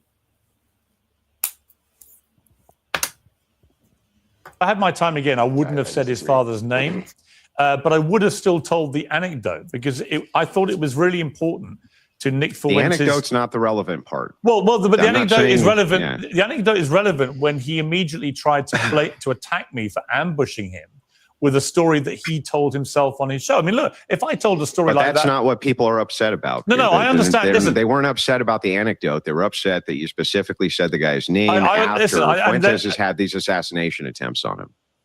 To be clear, if I had my time again, wouldn't have said his father's name, notwithstanding the fact you can find it in 2 seconds on the internet. Right? So it's not like it's not difficult to find. But I do think it's important that anecdote, to me, was potentially very relevant to why Nick Fuentes is the way he is about racism, for example, because he was telling a story that cannot be construed, Andrew, any other way than his father was directing them away from restaurants because of his racist views about the people that go in them or run them. And it couldn't be seen any other way. I get that. I get the point of... I mean, whose dad hasn't told him shit like that? This is like the dumbest shit I've ever heard. All right, who's gonna hold somebody accountable for something their dad said? I mean, right? It's like dads always say shit like don't go over there. That shop's ran by like Armenians or whatever the fuck it is. Like it's not a big deal, dude. Like, right? Like it's like Serge Tankian pops out of that store. It's like, hey, yeah. And I'm not saying my dad said that, but I'm just saying like. For example, Armenians, or any other group, it was Turkish people over there, like Arabs over there, like whatever. I mean, right? You're fine to associate with if there's people who run a business a certain sort of a way, give preferential treatment to certain people. You're fine not to associate with that business. You're not racist for that. I understand it. And certainly not if like somebody's dad says that. I want to say like, oh yeah, their dad's racist. That's kind of short-sighted, I would say. Bringing the anecdote up, but that wasn't what looked to me like what was making these guys so angry. Was not the anecdote itself, but the fact that you said the guy's name, referenced it as his dad. And then this guy's had assassination attempts. Yeah, but the story was him telling the story. By the way, hang on. And a lot of the first assassination attempt happened because of the "Your Body, My Choice" thing that he put that tweet out, and people began doxing his address and his family's name. and that's why they showed up to kill him. So the guy's grievance there, I think, is legitimate. Yeah, but I think it's important that his grievance wasn't just that I named his father, which again is a matter of public record. You can find it anywhere. Although I wouldn't have said it if I had my time again, because I don't want to attack his family for the sake of attacking his family. It was when he tried to frame it as an unfair attack on his family, when I think actually the story that he himself put in the public domain was potentially very relevant to why he is the way he is. I as a journalist, well, how he was framing it was you're bringing this up and name doxing specifically so that you can rally people into a harassment camp. What is the point now? Like, they've been just looping like 3 or 4 times now. Yeah, like okay, like Fuentes' dad racist, therefore like abortion meme wrong. Like I don't understand. Like like, and that caused people to threaten Nick Fuentes and his family. So don't call him a racist. Like I don't understand, dude. Right? Like what? When he openly admits, like I don't understand, dude. It's like what is the discussion being had? These people don't have much interesting content. Well, well, what's interesting about this conversation is like it's very reminiscent of the whole Raging Tomato thing, where Raging Tomato saying like, "You knew what was going to happen when you came at me," and he's like, "Hey, I don't hold any responsibility. Like, if I just happen to be streaming and say bad things about you, like people are going to get mad and they're going to go do things. It's not that I'm directing them." So again, it's not exactly 1-to-1, but it is a very similar accusation that Andrew Wilson like deflected from him. Like, hey, look, I mean, I'm not responsible if anybody else wants to go do something. Like, I have a platform. It doesn't mean that I'm like responsible for the actions of anybody else. There's like he said something to the effect of like that's borderline slanderous for someone to implicate me for something that somebody else does or whatever. It's like, see what I mean? It's like it's just a very weird like these people like don't really seem to remember like the things that they say from day to day in and out. Like, like again, like yes, saying somebody's name is bad, but it's also like even just bringing up his dad could have been, and accusing his dad of radicalizing him or whatever can also be a risk, right? Or just even putting that in people's heads, right? So it's like, I guess it's like, well, what level you want to take it, I guess. Sorry. Go ahead, guys. It's like someone saying, "Oh, you should get doxxed and swatted." Yeah, but it doesn't mean that he's responsible if it happens like the next day or something, of course. Sad trombone. Yeah, no, it's inciting it. Campaign. That's how he saw it. No, but that wasn't. Yeah, okay. But just to be clear again, that was not my intention. My intention was to ask him, in all sincerity, if you grow up in an environment at home where there is clear racism that you have discussed yourself on your own show, very like unarguably, you can't listen to the clip. I played it earlier without realizing that's what he's saying. Then is that relevant to the way he is? We bring in Mark Lamont Hill here. I mean, Mark, I didn't do that lightly. I had decided before I did the interview that I would do a lot of research into this. I would find all the clips that I felt were the most incendiary things he'd said on the record, and I would ask him and push him about them in a way that I don't think anyone else has really done. And it would be interesting to see the way he responded.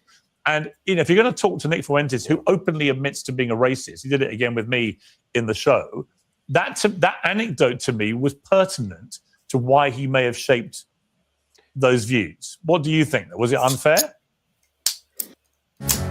Everyone's gearing up for the holidays. Interesting. I think the anecdote was entirely fair and necessary, particularly since, the first part of the interview was very much about his biography. It was very much about what shaped him. He himself volunteered information, even in that interview, about his parents, about how they came together, about, the loss of their fathers, etc. All that to me is fair game. I agree that invoking his father's name in that moment was too far. I hear you saying if you could do it again, you wouldn't. Because I do have some ethical and moral reservations about doxing. I don't think it's wrong, for example, if someone does something awful in public and it's relevant to the public interest to track down their job and notify their job. But that's not the same thing as tracking down every private citizen just because we think they're racist or sexist or anti-Semitic or homophobic. I may think you're that thing, but you have a right to be that thing, even though I think it's awful. And I don't think you should live without safety because of that. Now, there's a bigger question, Piers, that you raised at the top of the interview, and it's come up again in the media, and that is, should you even be talking to this guy? Right. And I got to be honest with you, Piers, I've struggled with this. I interview controversial people. I sit down with people who people say don't platform them. And I take seriously your point that they already have a platform. And I'm not making them big. I'm not drawing attention to them. They already have the attention. They're just not being questioned or challenged. Yeah. That's like a really dumb woke cancel culture type statement. He already said like going and attacking people at their jobs is different from attacking every private citizen. No, it's not. It's exactly the same thing.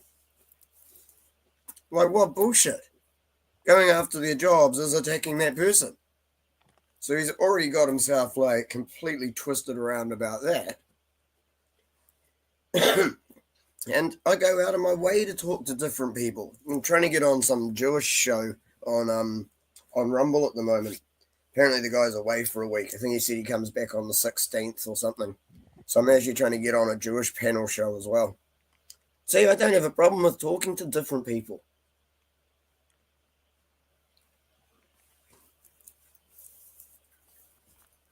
If it happens, I'll let you know. I'll put it on on your Discord or something. Then someone's Neuros, TMLs.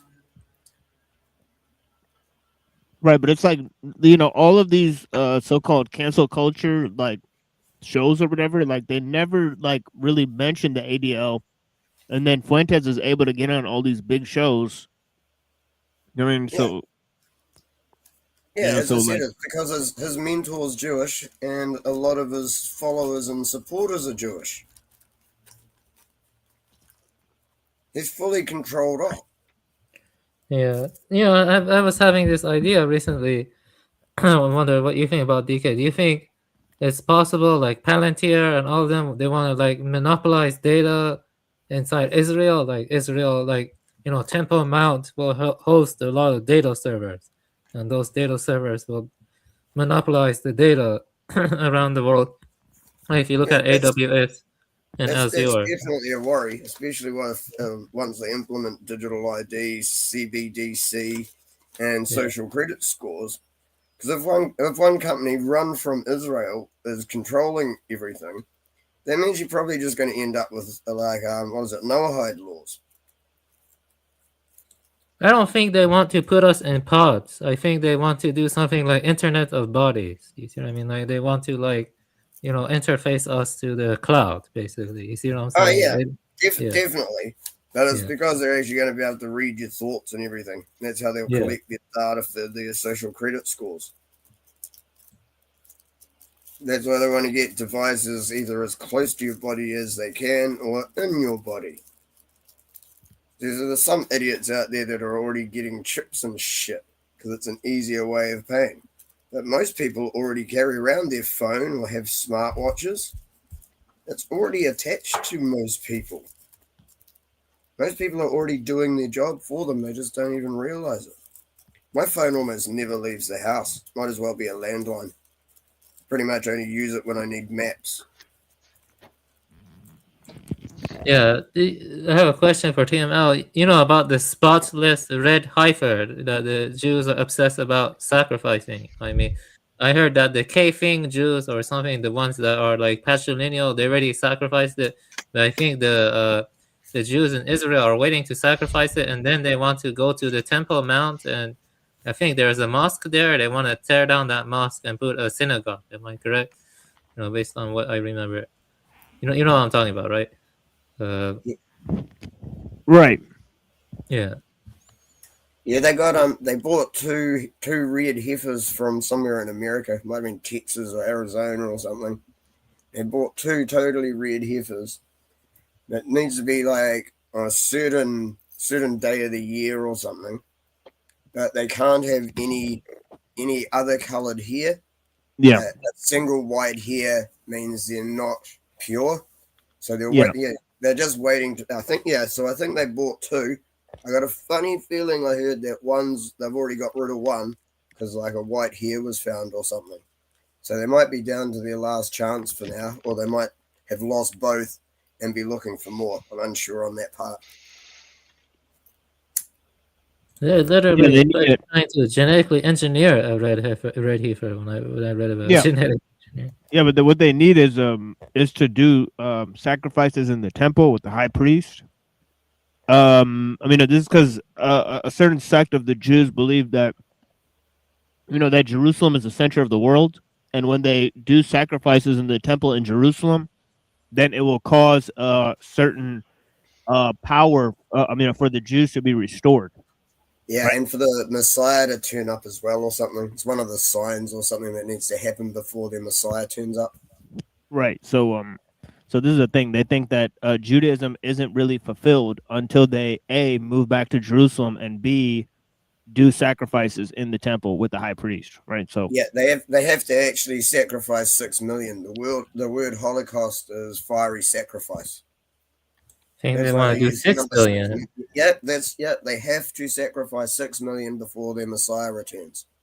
Not kidding you. What about 6 billion? Because what? Seems like they want because of the Georgia Guidestone. You know about the Georgia no. I mean for the Messiah to return. LARP. Yeah, no, they have to sacrifice 6 million for their Messiah to return, and they have to have sacrifice the red, like perfectly pure red heifer. I'm sure there's a couple of other things as well, but yeah, there's a few things that they need before their Messiah returns.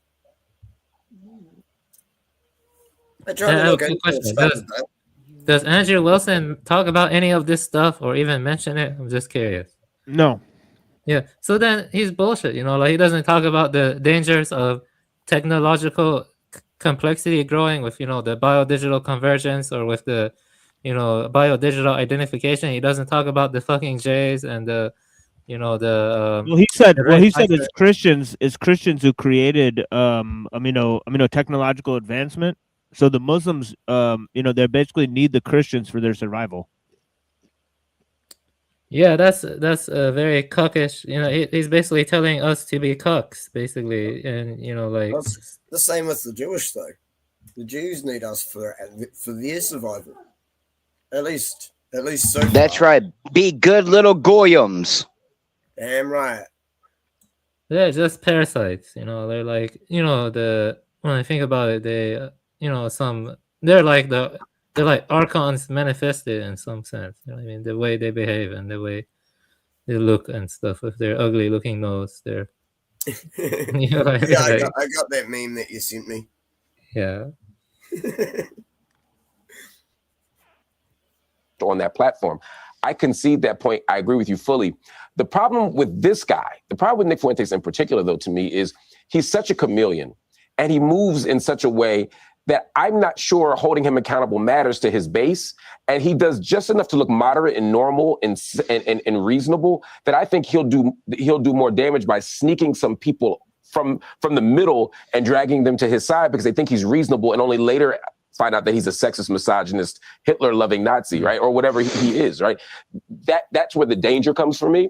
I'm not saying we should interview controversial people. I'm just saying this particular guy, I feel like we're playing into his interests and his angle. Yeah, I think the real danger is that they're making Nick Fuentes sound better, sound like likable. BC, come up if you like, man. You're always welcome here. Well, the leftists were supporting him, and Marjorie Taylor Greene on NPR today. So this is quite a shift. All right. So they're saying is that he's successfully critiqued Trump. So they said that about Fuentes and Marjorie Taylor Greene. They said that it shows signs that the Trump administration is incredibly weak because they've chosen these dissidents that now have turned on them. Well, Marjorie Taylor Greene got caught out on Ben Shapiro's show. The only time I actually caught a live show, Marjorie Taylor Greene was on it. And there was people in chat asking ask her about her shares in Johnson & Johnson. Finally, someone actually super chatted, so we did actually ask her. Yeah, someone actually had to pay to get him to actually ask her the question. It's like $5 or some shit, but someone actually had to pay to get him to ask.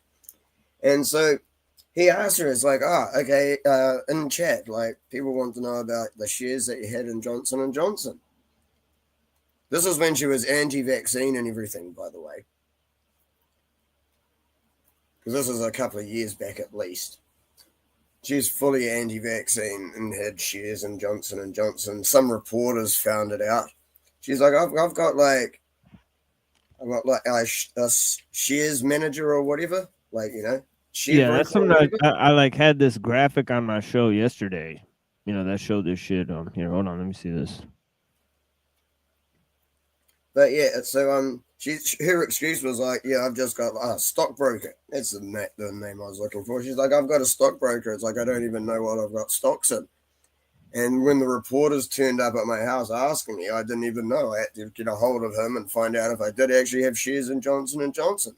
She's like, it turns out I did.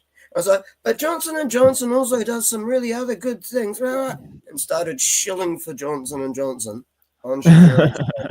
I haven't trusted her since then, like at all. Since I saw that, and I saw that live, since I saw that, I have not trusted her at all. She got caught out big time and started shilling for one of the companies she was supposedly against while making money from them.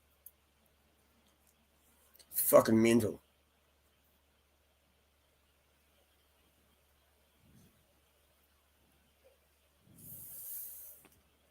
Yeah, I'll try to find this graphic for you guys.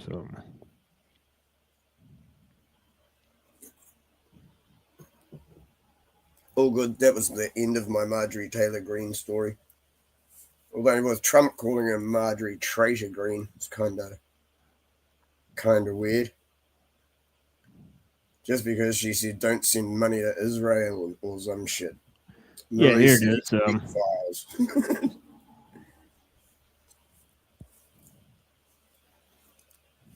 Can I enlarge that? No, but what it says is Johnson & Johnson, General Dynamics, Northrop Grumman, Lockheed Martin, Boeing, you know, and all these different things, including Council for National Policy, CIA, a bunch of other stuff that they talk about. Can you post that on the Discord? Because I actually remember looking into stuff like this. Joe Lieberman, I remember him. The colors, Lieberman, yeah. The colors represent how much they are invested with those people or how much they get from them. See how it's got the colors around each face? Yeah, it's like two of them are linked directly to Johnson & Johnson and the other organizations, and then the other ones are just sort of you know, but yeah, all these people are linked to those organizations, right? I think the black means it's all of them are linked to all those ones at the top, but the colors around their faces represent the 6 at the bottom. Yeah, this whole thing is about these guys. Is about how the QAnon is linked to these groups, like, you know, like True News and all these people, General Vallely and all this shit. I put all this. You know, this was actually from Expose the Enemy. So I've played this tons of times, but yeah. Okay. Well, because I've got pretty much rule number 1 when it comes to that sort of shit. Anyway, it's like if they're rich and being promoted, they're not telling you the truth. Lying pays. The truth doesn't pay. Oh, whoops! I lost my place on this video.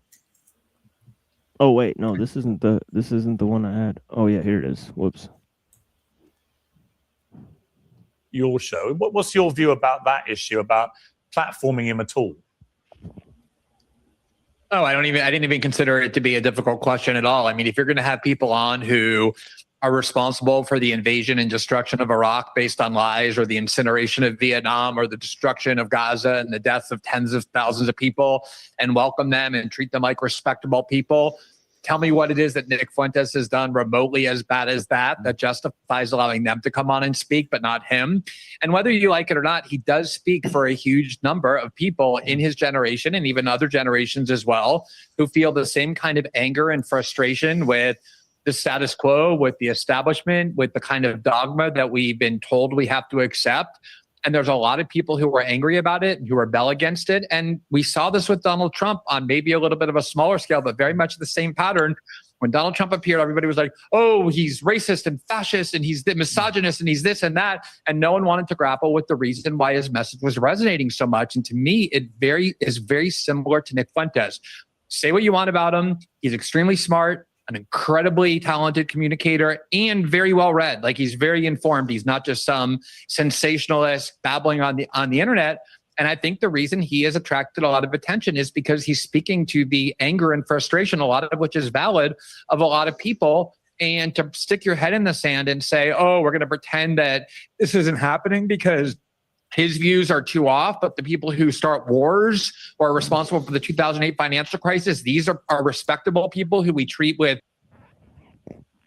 Yeah, but like, he supported those people. And he's supported by them. Right. So I don't know what this guy's not getting. And he probably doesn't know. See? No. This is this guy, Glenn Greenwald. You know this guy's, right? I don't actually know him. Yeah, this is the guy who made the documentary with Snowden, Edward Snowden or whatever. Okay. Well, what I mean is, like, it sounds like most of them are just going through, like, a couple of Fuentes vids, and that's all their information on him, if you know what I mean. They're like, none of them may even know that he's supported by the Jews, because he definitely doesn't act like he is. So they might not even realize that he's just a controlled op in the first place. Because I haven't heard any of them say that. They're all just talking about whether they like or hate him. Right, or why other people should like or hate him. Yeah. You know, which are all bad reasons, really. Yeah, exactly. That's what I mean. It's like they're not putting the full picture out there. It's just a left or right-sided argument. That's it. There's no actual room for discussion if you either like him or you hate him, and there's no ground that you can actually meet on in the middle.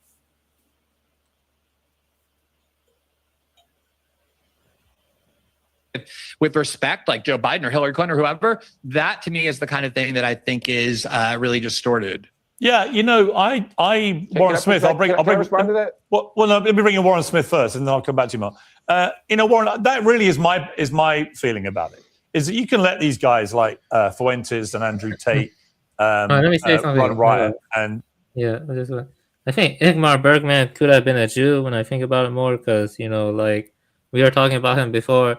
In that film, Fanny and Alexander, the uncut version.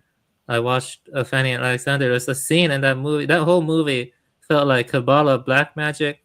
And when I think about it, I think Ingmar Bergman could have been a crypto Jew, and he was trying to emasculate or make the Swedish people feel like there's no inmost light, or there's no greater meaning in life.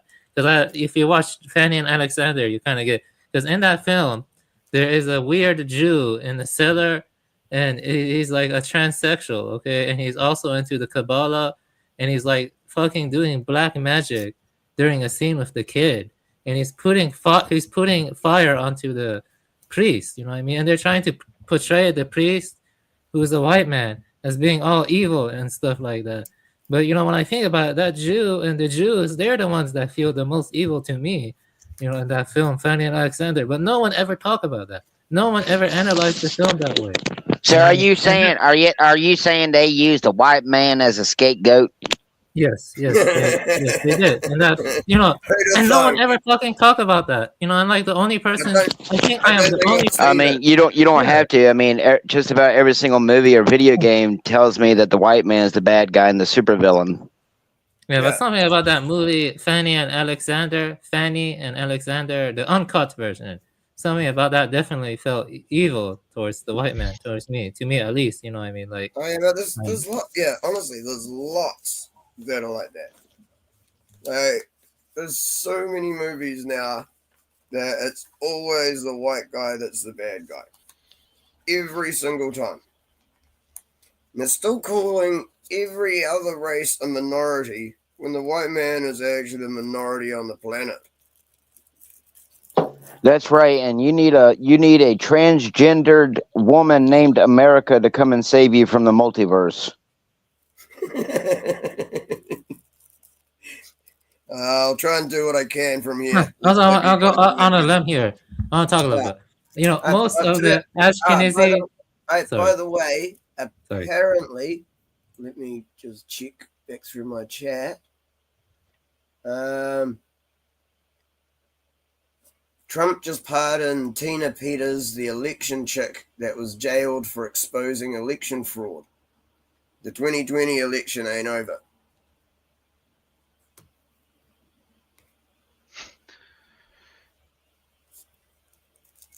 And the other bit that I know about that is like he wants to prove Biden is illegitimate, and also all the EOs signed by AutoPen and shit as well, which pretty much scrubs everything Biden did during his 4 years. It's going to start rewriting a lot of your laws and shit.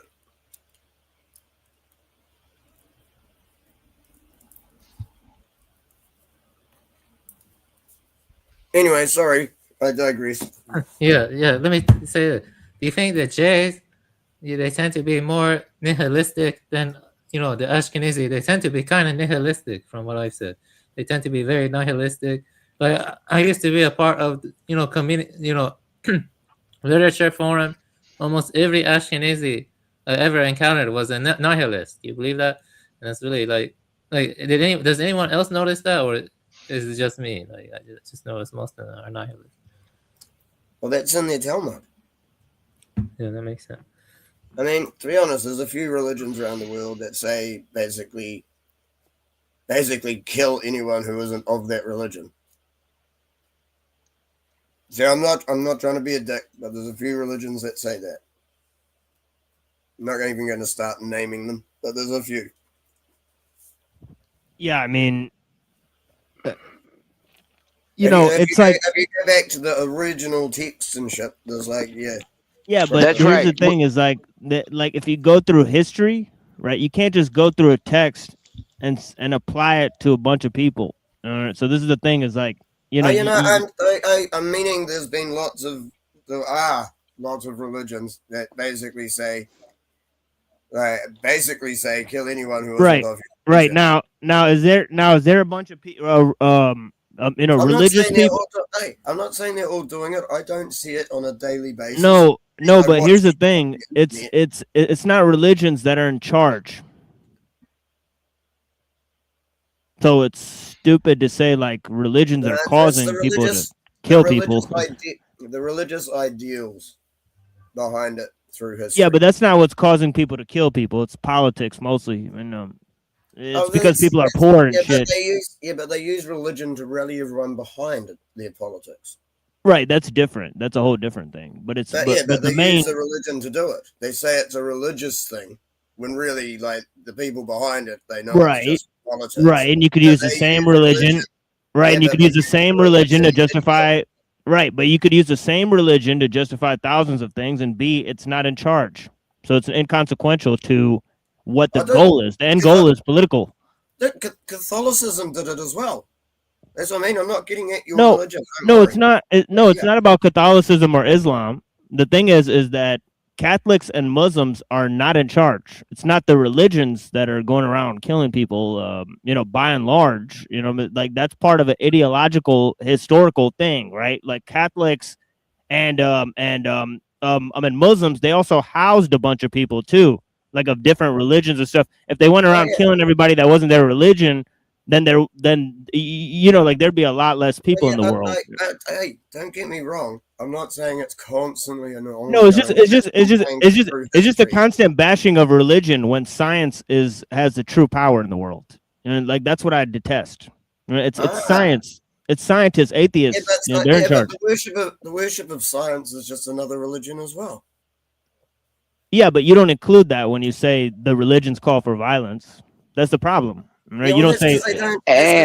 And if we want to be realistic, a lot of the deaths here in the last 100 years hasn't really been because of religion. It's been like of major world wars or semi-small wars. So not all of it's been about religion. Right. Medical malpractice. Well, it's been about establishing a technological like a state. All right, like that's what fascism and communism are about. You know, they're and also capitalism, right? Hyper capitalism, right? Fascism. They're about the state taking control of technology. Like that's what it's all about, right? So that's the objective factor of power. It has nothing to do with religion.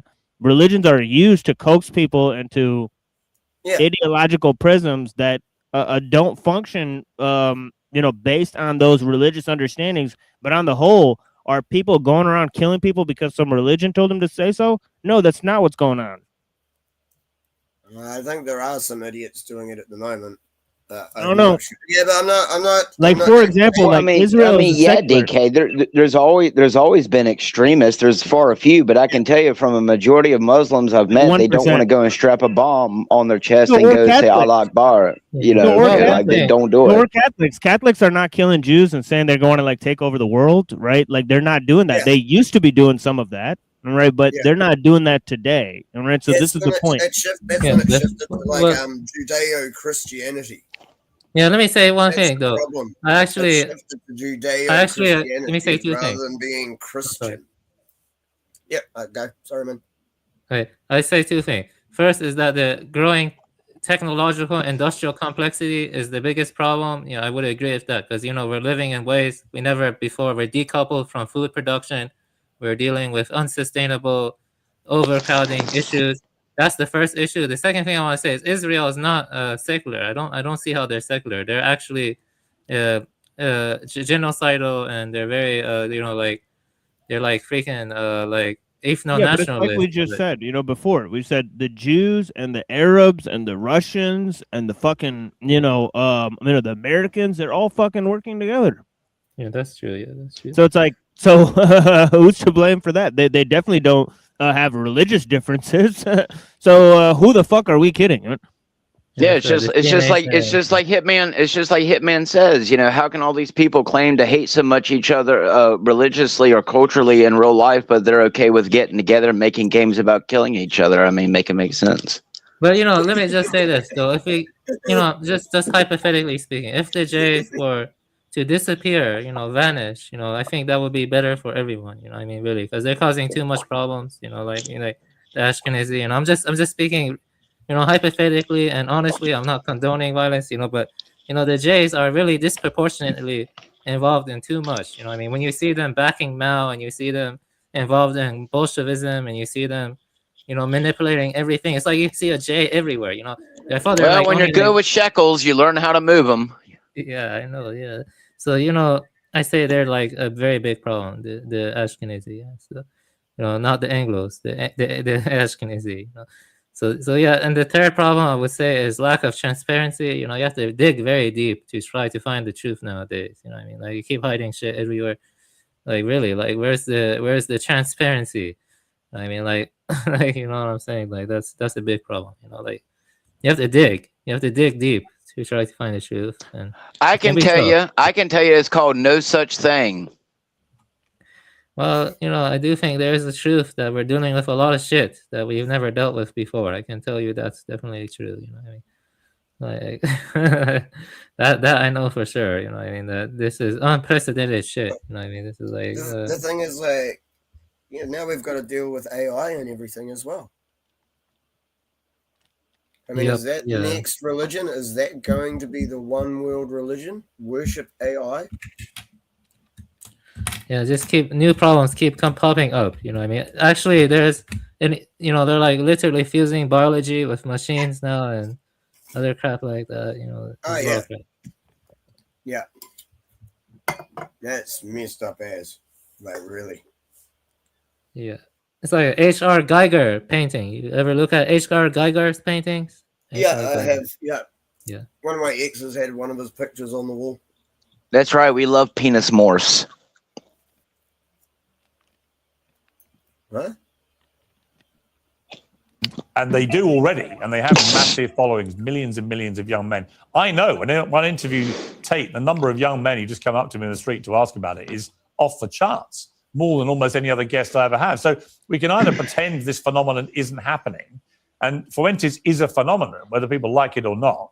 And I don't hate everything about him. There were elements of that interview where it was a genuinely quite interesting conversation.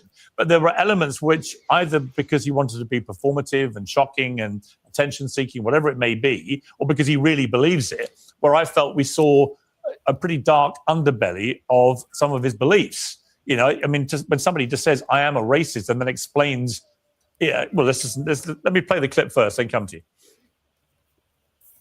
You're fine with saying you're a racist? Totally. I think everybody's racist. I think everybody, if we're being honest, is racist. I think everybody, the only people that aren't racist or pretend not to be are white people to their detriment. Everybody else is racist. But earlier in the interview, you got aggrieved at the idea that your father was a racist. You wanted to make emphatically because sure my father's he's not. Because my father doesn't share my same views on that. Yeah, go ahead, guys. I'm sure you guys want to comment on that. But I'm gonna go walk outside for a second. Give me a second. Blessings.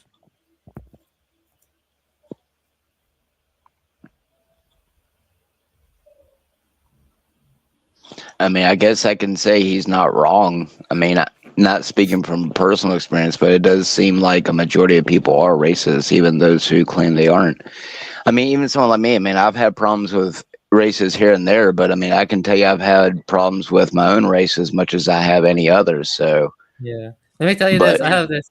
I shouldn't really tell you this because this is personal life details, but I will not tell you his name. I have this friend. You know, he's very smart, but he's kind of messed up. You know, I won't tell you his name. He lives in rural Arkansas, and he was in a relationship with a transsexual Jew. You believe that? Yeah. That's saucy. Spin that dreidel. Yeah, like what the hell? Yeah, and that transsexual Jew he was in a relationship with. He. I'm gonna say he because a man cannot become a woman. Right. Yeah, he. I'm not done yet. He kept saying genocidal stuff about white people. Like he kept saying, "Oh, I want to kill them, whitey," or the whiteys are putting the black people down. Stuff like that, like so genocidal crap. Like it's crazy. I'm like, why are you bartering with this transsexual Jew, man? Can't you just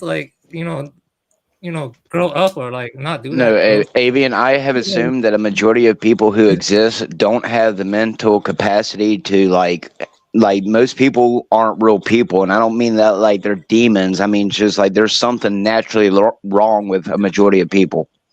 Yeah, maybe, but my friend though, he's pretty smart, but like it's just he is weird, yeah. Like that's all I will say. He's weird, but I still have like honorable friendship with him. I mean, it's not really something. I can be friends with someone and not approve of what they do or like think what they're doing is weird. As long as they send you a list. Yes, you have to send me the list. You have to send the list. That's one thing about me that I'm serious about, the list. You know what I mean? Yeah, we don't have to talk about that here, you know what I mean? But, everyone has something that's important to them. The list is important to me in that regard. Yes. He did send me the list, yes.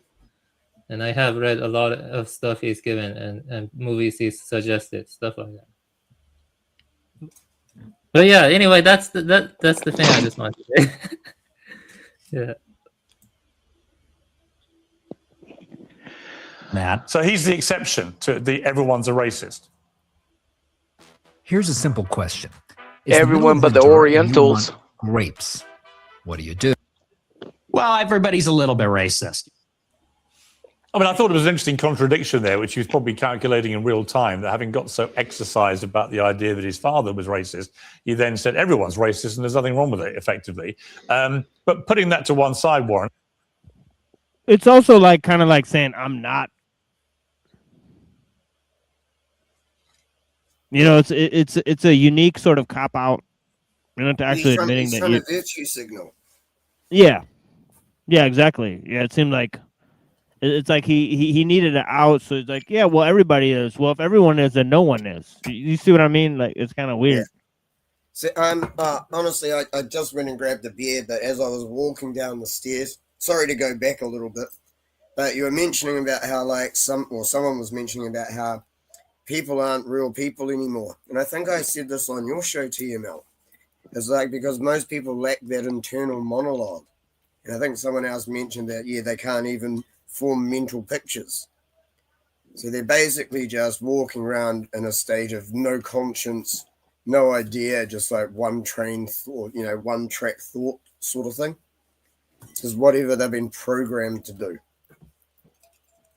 Well, not just that, but just like the lack of self-control, like how easy it is to get someone to go out there, like, and riot when George Floyd dies compared to someone like me who's like, I would never participate in a riot because I know it's fruitless, just like standing out there in the street with a sign saying, save the children. So, I'm just saying that. I go out and record at protests. The last one I went to was about, what was it, gene tech, like genetically modifying the food and stuff. That was only about 3-4 weeks ago. That's actually on my YouTube channel. Yeah, I'm saying add a billion other things into that. How many people really do have mental health issues? How many people are doing drugs? How many people are influenced by something else other than an ideology or something on the television? About that. And I'm going to tell you that. And it's about my friend again. You see, a lot of problems stem from issues with the mother or father. That's definitely true. And he had serious issues with his dad. His dad was abusive. He would beat him, take out his belt and beat him, including his mother too. And they got divorced and stuff. And, stuff like that really messed you up psychologically. And that's why my friend got messed up. I was actually in a more stable family, so I'm not as messed up, So, both my mom and dad are honorable, Well, I mean, even something as far as that, Ted Bundy claimed that his parents were like the perfect Christian home, and he still grew up to be, what he grew up to be. So, I mean, it comes down to that, like, you can have the most perfect upbringing and still turn out to be, a psycho, serial killer. So, I guess what is your sense of reality? There you go. What's your sense of reality? What do you see as real? Well, maybe Ted Bundy was backed by, like handlers or by CIA. You ever heard of that book, Programmed to Kill? Yeah. The point is what I'm saying is if there's billions of people walking around this planet, probably more than half of them are dealing with an actual alleged mental health or some type of psychosis or demons. Yeah. I see what you mean. Yes. Yeah. I guess so. A majority of people would not participate in anything that really goes on in the world other than having a standard job, having a family, and doing daily tasks.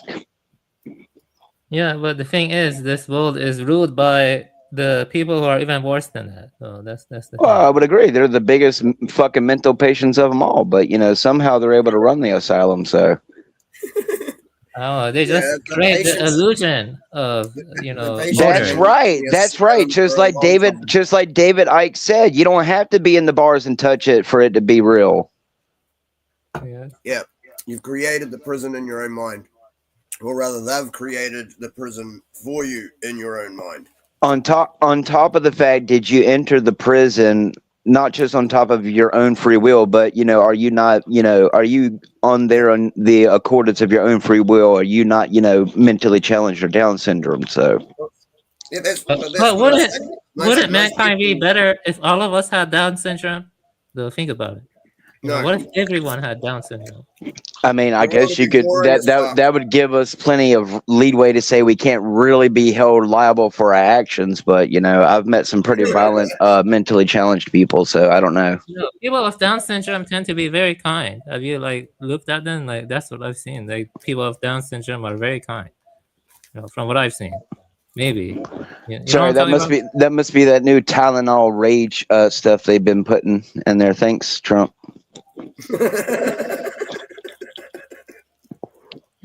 And probably hormone blockers. Just saying, there's a lot of autistic kids, and from a lot of the ones in the communities that I know of, a lot of the kids are violent, And it's funny how they're all in the same age range. So that comes down to just one thing that we're not allowed to talk about on here. that's right. It's one big fucking LARP, and it affects us at every single point of our lives, whether you want to participate in it or not. Just like, you know, nothing that these people on the screen say really play anything to do in my life, but it plays a life in, you know, whoever consumes the content, or, you know, can't look at it as literally a LARP. But, you know, that's the biggest problem, is that people, when they sit down and watch this, they think these people are really there to have an actual conversation and to, like, what? Waken the masses to what? Bad white man, good black man. I mean, it's just so gay. Yeah. Tell you what, though, I just wish there was more viewers, because this conversation's been interesting as fuck. Maybe someone, or maybe people should just post it around more as well. Like, post it around, say we're still live, because this has actually been really fucking interesting, and we've covered a lot of different topics in a short space of time.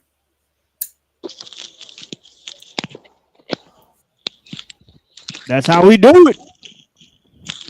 Good on you guys. And I mean, you know, this issue of whether you platform somebody like Fuentes, who has these inflammatory views, I think we can all agree they're inflammatory, a lot of his views.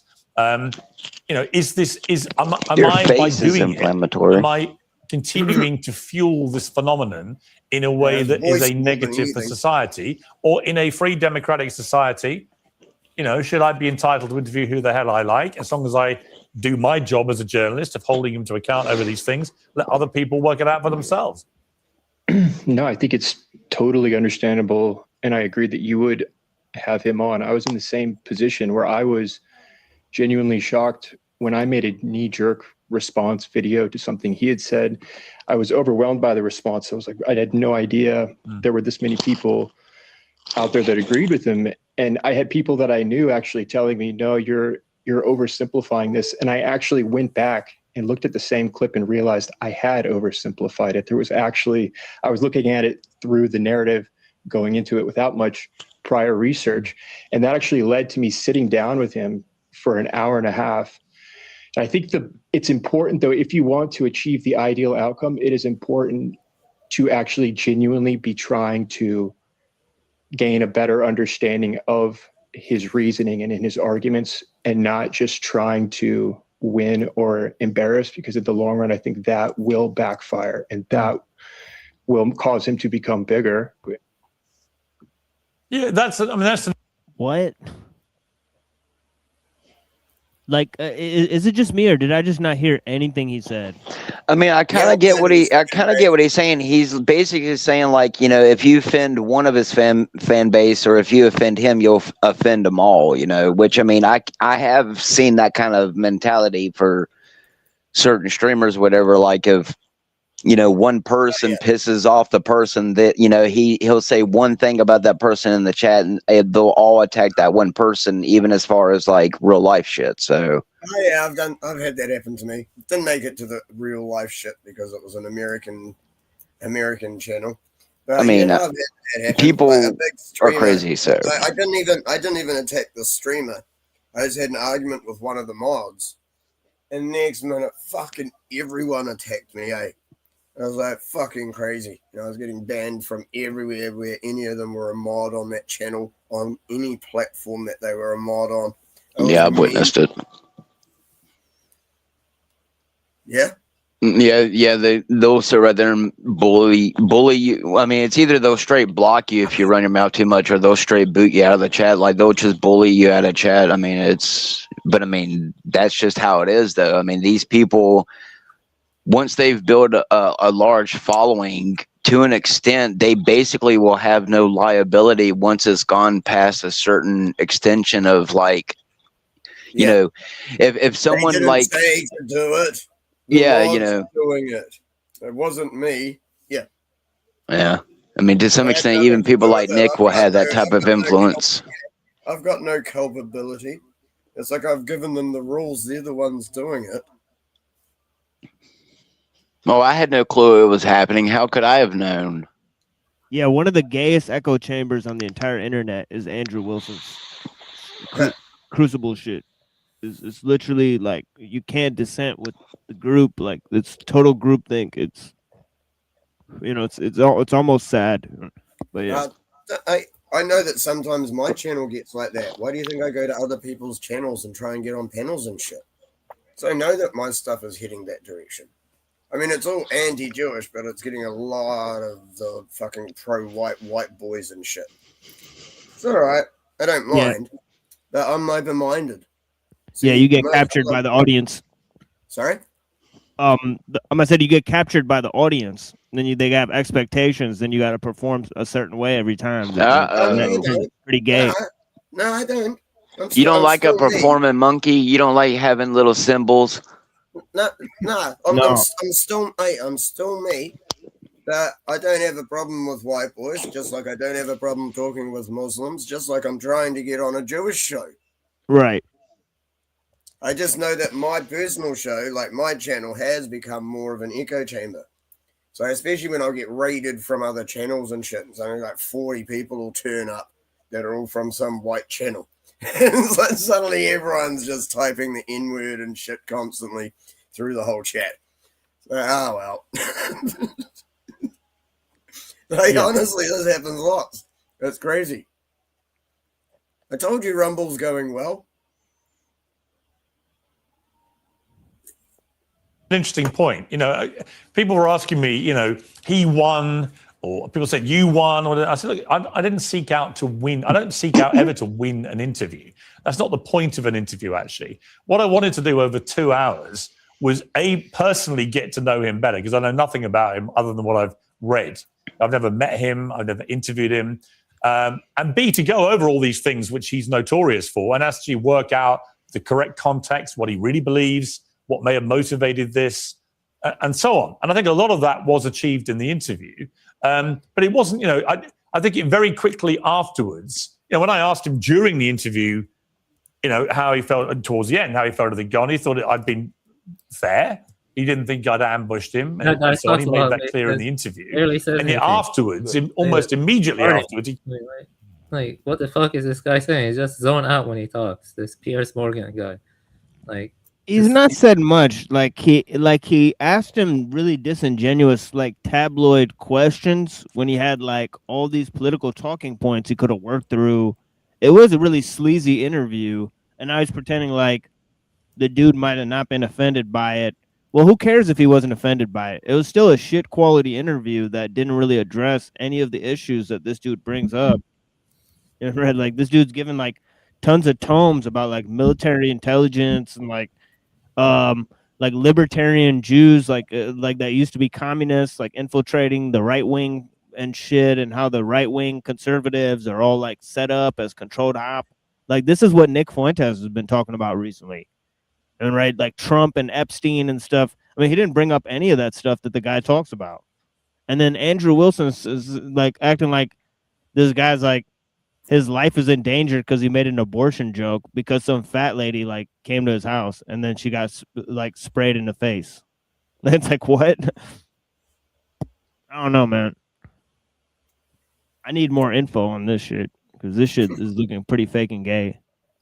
It is pretty fake and gay, yeah. It's all fake. It's hard to listen to them, yeah, because it's like just endlessly, beating around the bush and prolonging it. It's like they're not direct, they're not concise, they don't get straight to the point.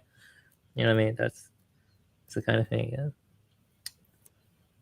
Yeah, even these people. You're still in YouTube chat.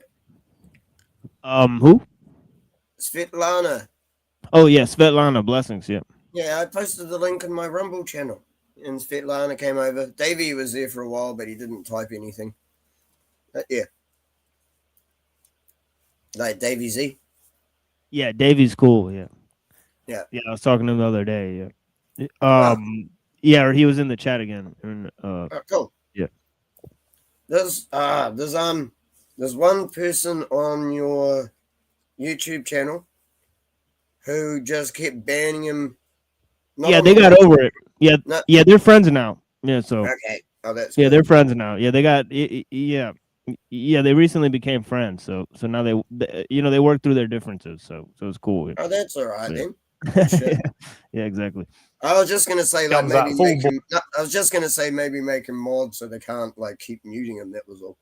Yeah, if it's not going to happen, if it's not going to happen, it's not a problem. Yeah, too many people are mods. You know, I got you as a mod. I got everyone as a mod. So you've got me as a mod, so they don't mute me. I know that. Yeah, I gotta like wait till I have like a falling out with somebody else, because there's certain people like I'll have a falling out with, and then I'll remove them as a mod, right? And then I'll put somebody else as a mod. So if they stay in the chat, they'll yes. If they stay in the chat, my mod is going to be short-lived. All right.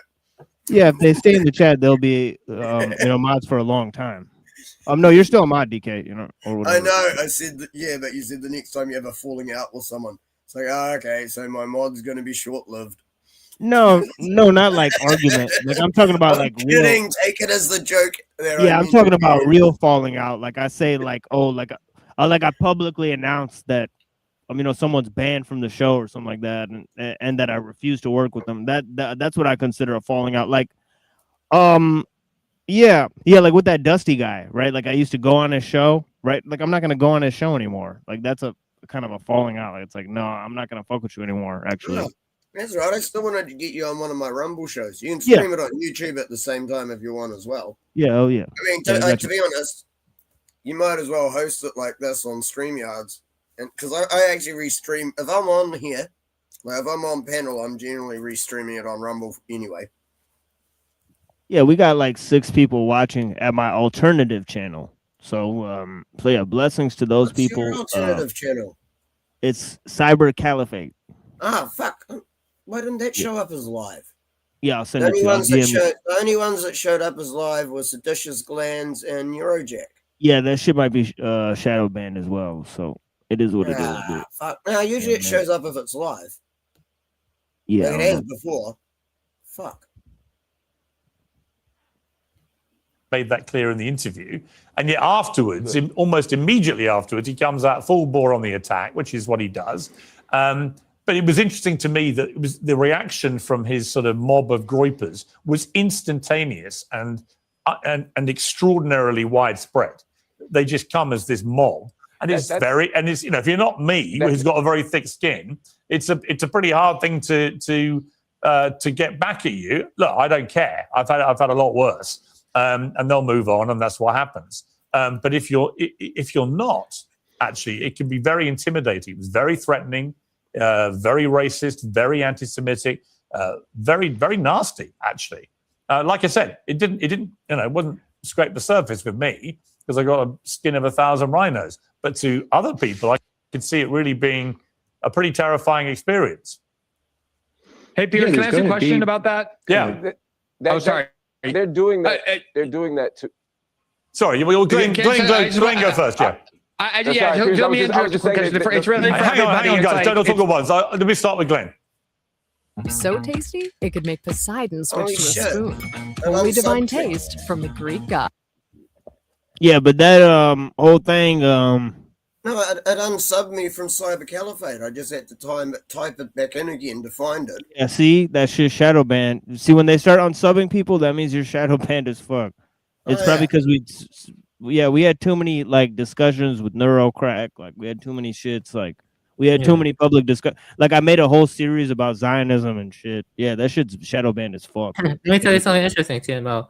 I have this friend. He has a YouTube channel. One of his videos had like 700 views on the YouTube. You see it. But then he went to the panel where you can see the actual traffic, and he said it had 10,000 views. And he's like, that doesn't make sense. Why is there such a discrepancy between the traffic logistics and the actual view counts? You see what I mean? Like, it makes no sense. Yeah, it makes no sense. Yeah, if I counted like the views, like how many people came in and then left, and then counted all, like I'm like essentially like every time a new person came in and not when they left. It comes and goes. Yeah. The Rumble does the same, it actually counts it.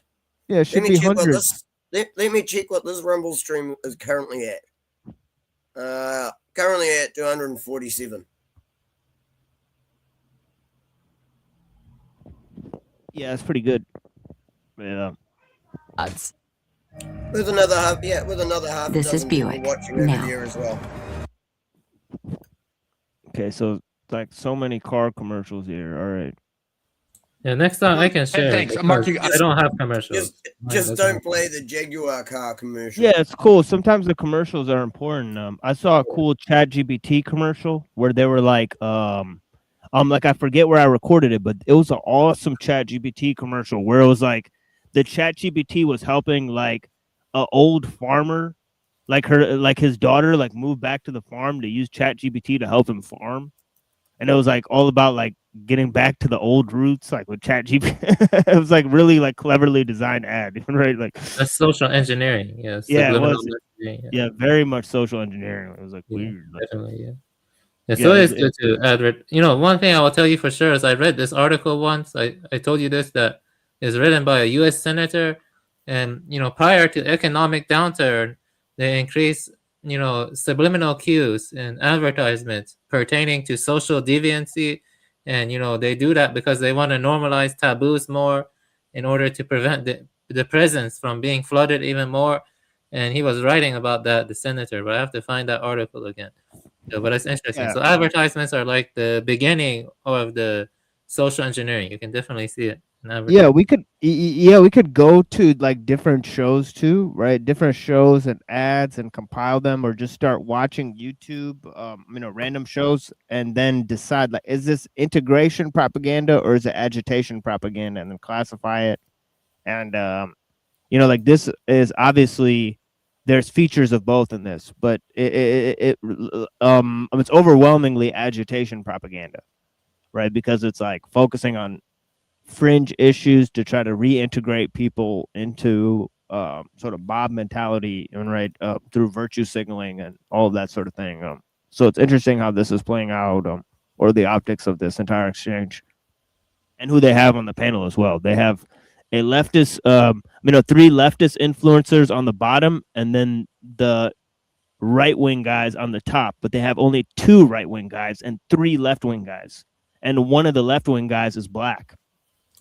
Right? The 2 top, the 2 right-wing guys, they kind of look Jewy as fuck.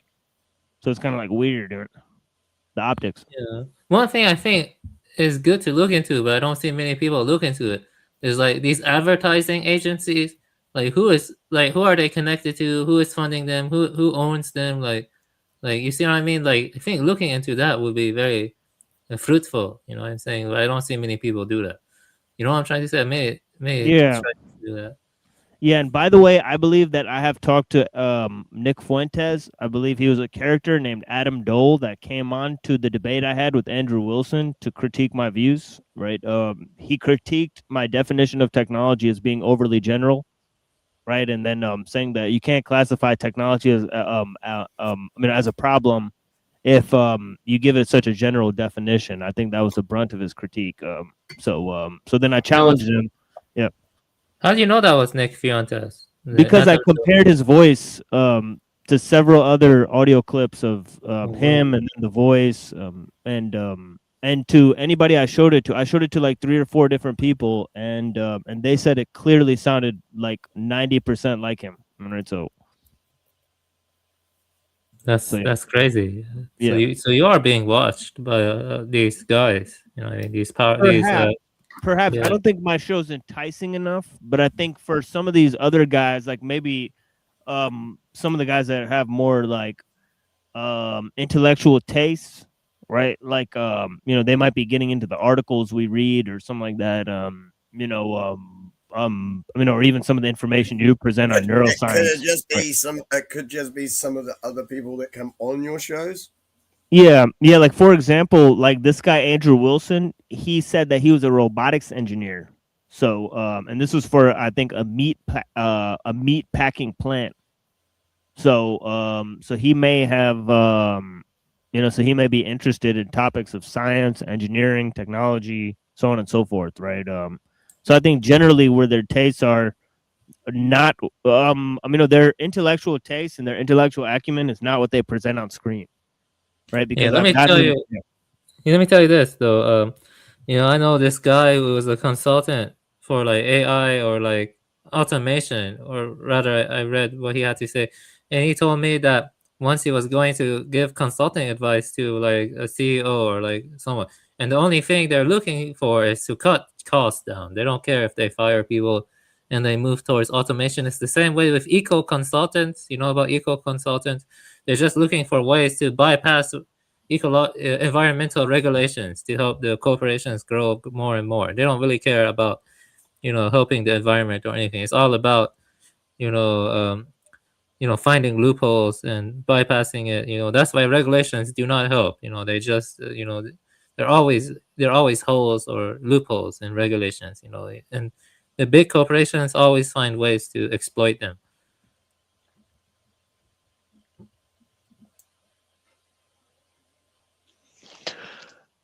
And like we know that as far as like chemical dumping and stuff, and I mean, it's obvious. EPA. Yeah, I know EPA is corrupt. FDA is corrupt also. Yeah, that's why I did not fall for 2019. I did not fall for that hoax. But this stuff is obvious. Yeah, I mean, it does get repetitious after a while, but it's still important to be said. And I feel like the obvious stuff is not the kind of stuff these stupid panelists talk about. These retarded morons. They never talk about that. That's one thing we can agree on. Yeah, we could turn some of that on after this, but we should maybe, I should maybe go soon and do the other stream, but yeah, we'll see where Neuro's at, honestly. But yeah, let me play more of this. I'm sorry to interrupt, but the issue is, why does he have such a loyal following? Why does he have such a large and loyal following? Now, you can ask that question about Donald Trump, and a lot of people are satisfied by saying, oh, America's just filled with racists and misogynists and xenophobes, and he's playing into that. And maybe that is part of it. Politicians do demagogue and play to our worst instincts always, but there was a lot more to it than that. And I think people understand 10 years later that there is and was a lot more to that. Oh, I forgot. So on the bottom panel, check this out. On the bottom panel, you literally have a twink, a gay dude, and a black dude. It's crazy, man. It's literally like, trying to be as woke as fuck. It's the woke like bottom panel, and then the top panel, which is like two people pretending that they're right wing, but they're actually like liberal Christians or whatever. Yeah, it was the same with George Floyd. If George Floyd, you had a Chinese guy, you had a white guy, you had different races, and it felt like it was a crisis act there. You know what I mean? And right. You had connections with Freemasons too, from what I read. Yeah, you got a lot of diversity on this panel to offset the last panel where he had a racist, xenophobic,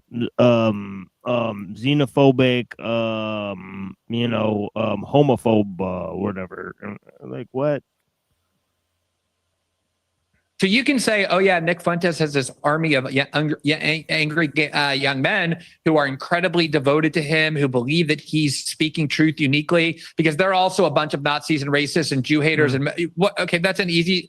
I think there's a lot more to it, and I think people ought to grapple with the reason why he's speaking for so many people. I think that's a very valid point. I've always said about Andrew Tate, for example, that a lot of the things he says, I can understand. If you're a young, slightly disenfranchised young man, you feel society has got it in for you, and all you ever hear is man bashing. I can understand why you gravitate to a guy like Tate, who stands there tall and proud as a very masculine kind of guy, beating his chest, talking about taking care of your body and getting fit and being a protector and all these things. I get all that. But then he slides into brazen misogyny, which I hate. Mark Lamont Hill, let me bring you in here. I mean, I just want to, before you say what you want to say, what he said after the interview, Nick Fuentes, was Piers Morgan tried his best, but his hardball interrogation made me look even better than Tucker's wildly criticized softball interview. The regime can acquiesce like Tucker, or it can try to resist like Piers, but the result is inevitably the same: total Groyper victory. Now, look, on one level, I admire his social media work, right? He goes on the attack, he gives it full bells, he claims total victory. It's very Trumpian, and it can work. It can be very effective, okay? The dude at the bottom tried to hold in his laugh. And I'm sure all his supporters... Right. He straight up, right when he said that, the dude with the blue light behind him did everything he could to hold in that little smirk. Yeah, because he knows, because he had the dude on, and the dude was like propping him up. He's like, yeah, it's great how you handled the Nick Fuentes interview. Like, I'm not saying I agree with what he said, but it was great how you handled it. It's like, what? Like, just say what you want to say, man.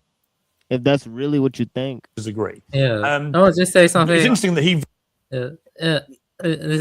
I think white lives matter, and saying that is, is considered wrong and racist. But I don't see how it is. White lives matter, all lives matter. But if you say that, you're gonna get in trouble.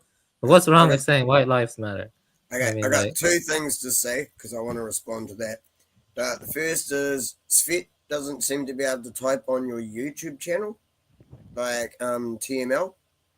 She was able to type on Neuro's one, but no one else was typing there. Everyone seems to be on your channel. But yeah, she doesn't seem to be able to type. She's telling me on Rumble that she got nothing she's typing is showing up.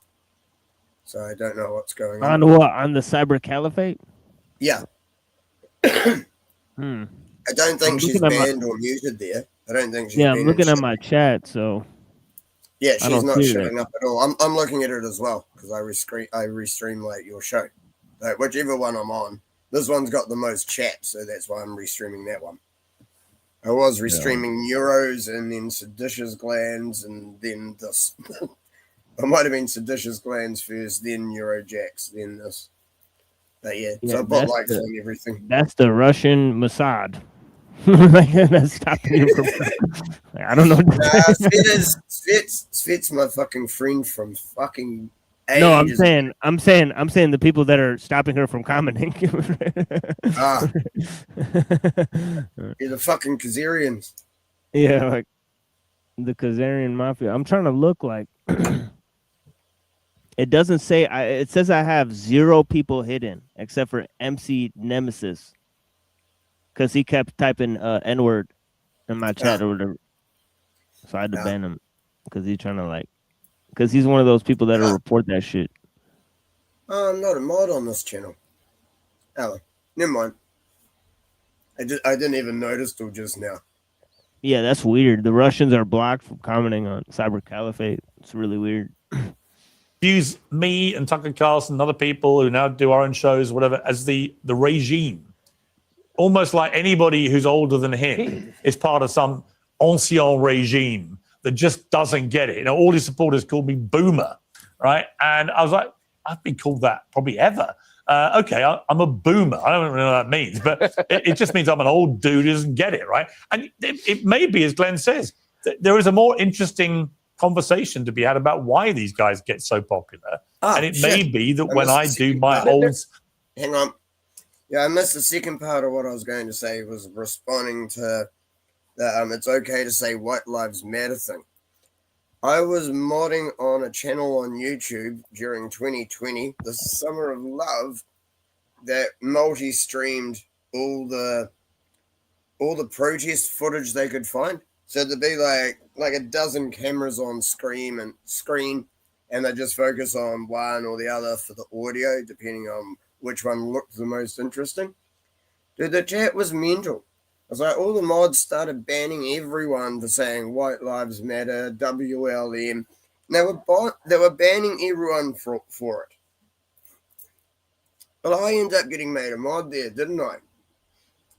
And I told them, it's like, if you're going to ban anyone for saying that, I'm going to ban anyone who says BLM. You're like, what? You can't do that. So if you're going to ban anyone who says white lives matter or all lives matter, if you're going to ban people for saying that, I'm going to ban anyone who says white lives matter. Get that through your head. Yeah, it's retarded. I think from what I read, from what Moontan was saying today, I think Europe is in a little bit of a better situation because, some Europeans, they don't want the flood of immigrants. They don't want it. And the European politicians, they tend to, tell the Europeans that, oh, you're privileged or you're living in luxury and you should feel guilt. You should feel guilt for your prosperity. So you should let the immigrant. Yeah, white guilt. I've got a channel on Telegram called White Replacement Theory. Yeah. Like, I actually have a whole channel on that shit. What's wrong? You don't want Killmonger to come into the British Museum and tell all the white curators that we're taking back our artifacts? Wakanda forever. Yeah, see, I have this Lebanese All right, have this- Spear Chucker, go back to live in your mud hut. Yeah, I have another friend. Okay, you won't believe this. Okay, he's Lebanese. half Sorry, that was Lebanese. a bit racist. I apologize. No, it's fine. I have another friend who's half Lebanese, and that guy. He's also kind of weird. He's also into Chinese or transsexuals or whatever. But that one is like, he went crazy. He went crazy during Black Lives Matter. You know what I mean? And he like I told him like, no, all lives matter and blah blah. And then he just like blocked me for some time, for a year or two. It was crazy. And let me tell you this. because it was a psyop on the masses. Like a lot of things here recently that happen, they get people to align with it, and then they spy on you, like with the January 6th thing. I mean, I knew quite a few people who wanted to go up there on January 6th, and I straight up told people, I said, you go up there, I said, something's going to happen. I said, you're going to get scanned or something. What ended up happening? Not only did January 6th happen, but everyone who was within a few quarter miles of the White House, the building or whatever, their cell phones were scanned. So dumbasses. But still the point is like with the Black Lives Matter thing, it's a psyop on the masses. I can tell you, there's quite a few black people near me who did not quite like the whole Black Lives Matter thing. So it comes down to, I think all lives do matter in the sense that all humans deserve life, but, we have laws for a reason. So, Yeah, that's because you're stable-minded. You know what I mean? You're you're stable-minded. When when BLM happened, and also the 2019 hoax, people were going ballistic. It was like totally calm. well, that's what happens when you throw a bunch of psyops back to back to back. Yeah, that's definitely true. I had something else to say, but I forgot what was it I was gonna say. Let me think. I think we said a lot, but let me see what was. Yeah, you think I haven't really I don't really go out and socialize much, but are transsexuals becoming normalized or something? Because sometimes when I drive, I see a transsexual walking on my street, and I'm like, what? Okay, look, if I'm being real, there's always been a few of them around. But yes, it is getting normalized and publicized and actually even pushed, especially in the education system. Even over here. So it's not just America. I'm not trying to blame any one particular country. But the media has a lot to blame, or a lot of blame to take for this. Media, when you look at all their marketing campaigns and shit now, it's either biracial couples or trans people. If you do anything wrong, suddenly there's a backlash about every damn thing on the planet.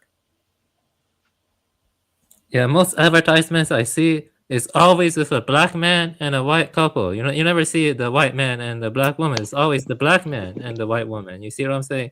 It's crazy. I have seen both, to be honest. Yeah, I haven't actually seen a white man with a black woman. But yeah, the black woman was definitely the superior in the relationship sort of thing. The white man was a cuck. That type of thing. A little simp boy. Welcome to psyoping. I know. Hey, this is what I do. That's serious. Don't it enrage you, white man, when you see that black man touching on that fine white lady? What it's supposed to do. You're supposed to either accept it or get angry. Yeah, DK, let me tell you something crazy, okay? Once I was going to get money for unemployment, and you won't believe this. Almost every single person getting unemployment was a straight white man. You believe that? It was crazy. And because they can pay the immigrants less, so the immigrants get the jobs. Yeah. They fire all the white people. Yeah, lots of Indians, Well, I can tell you from my work experience, Avian, they don't appreciate hardworking white people. Yeah, not anymore. Not anymore. Yeah. That's serious. It's because we show everyone else up. I even had this happen at one job. Well, it wasn't just that. It's like the legal things too. Like as a security guard, you're supposed to be able to stop people from walking out with hamburger, but literally as a security guard, I was told, let them walk out. Don't even call the police. I'm like, oh. And then you wonder why your store has $5,000 in shrink. You kind of wonder why you even have a job. Yep. Oh, well, there you go. Am I just here to open the door for the thieves? Like, what the fuck? No, that's literally what I was told.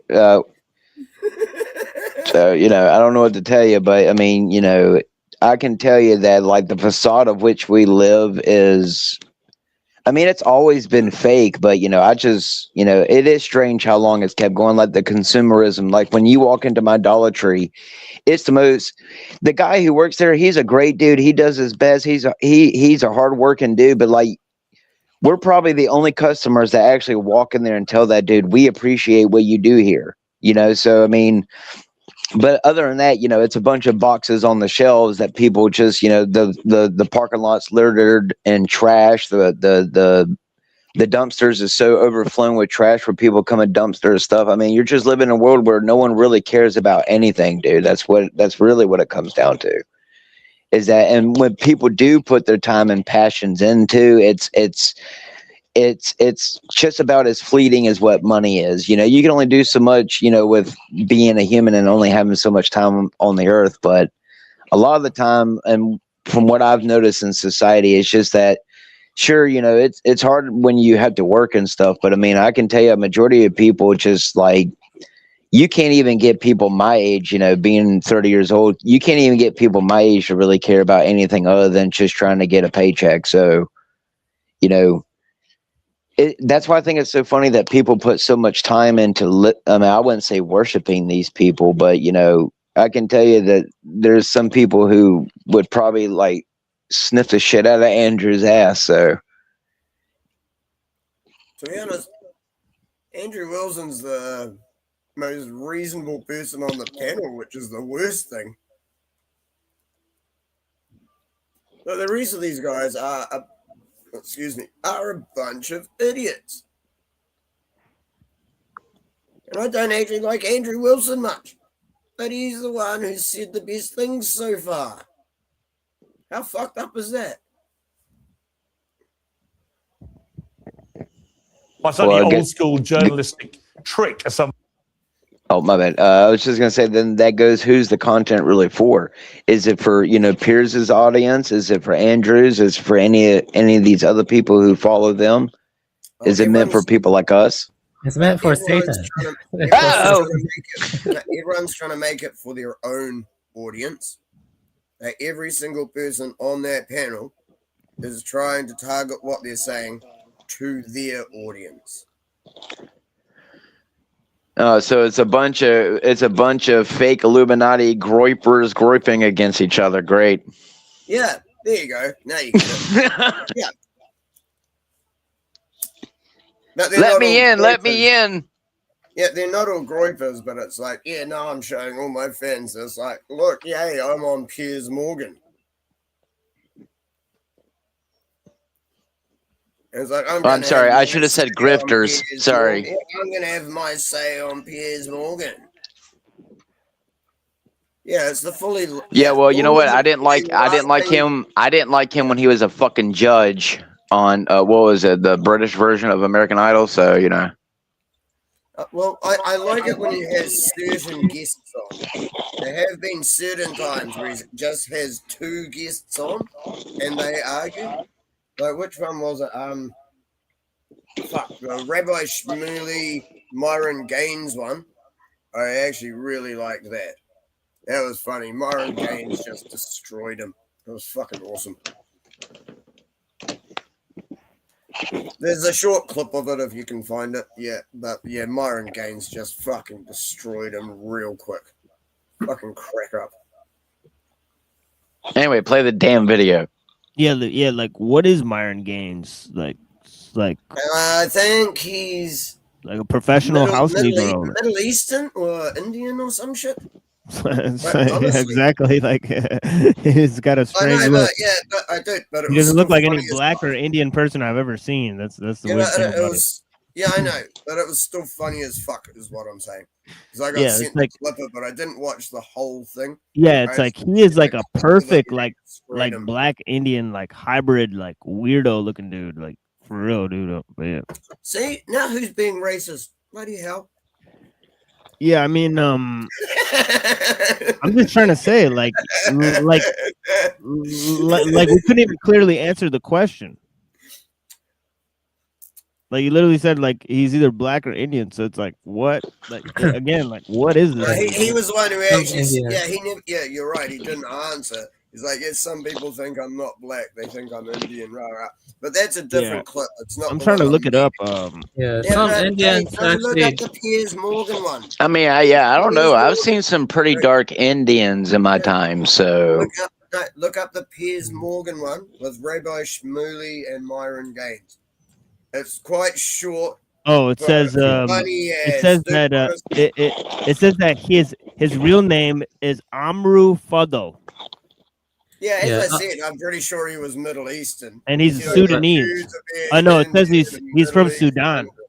Yeah. He never actually admitted. It says he's from Sudan, so he's African. Okay. Also, to be honest, he speaks well. Like, he actually speaks well. And you fully put Rabbi Shmuley in his place. It is funny as. A lot of Indians, they did migrate to Kenya, and there's a big diaspora of Indians in Kenya. Maybe he's mixed with Indian. I mean, it's possible. Yeah, blessings, DJ Isolated. What's up, man? He put it, of just being quite tough and rigorous with questioning, that it's viewed by young people who gravitate to people like these guys as just an old boomer going through the motions.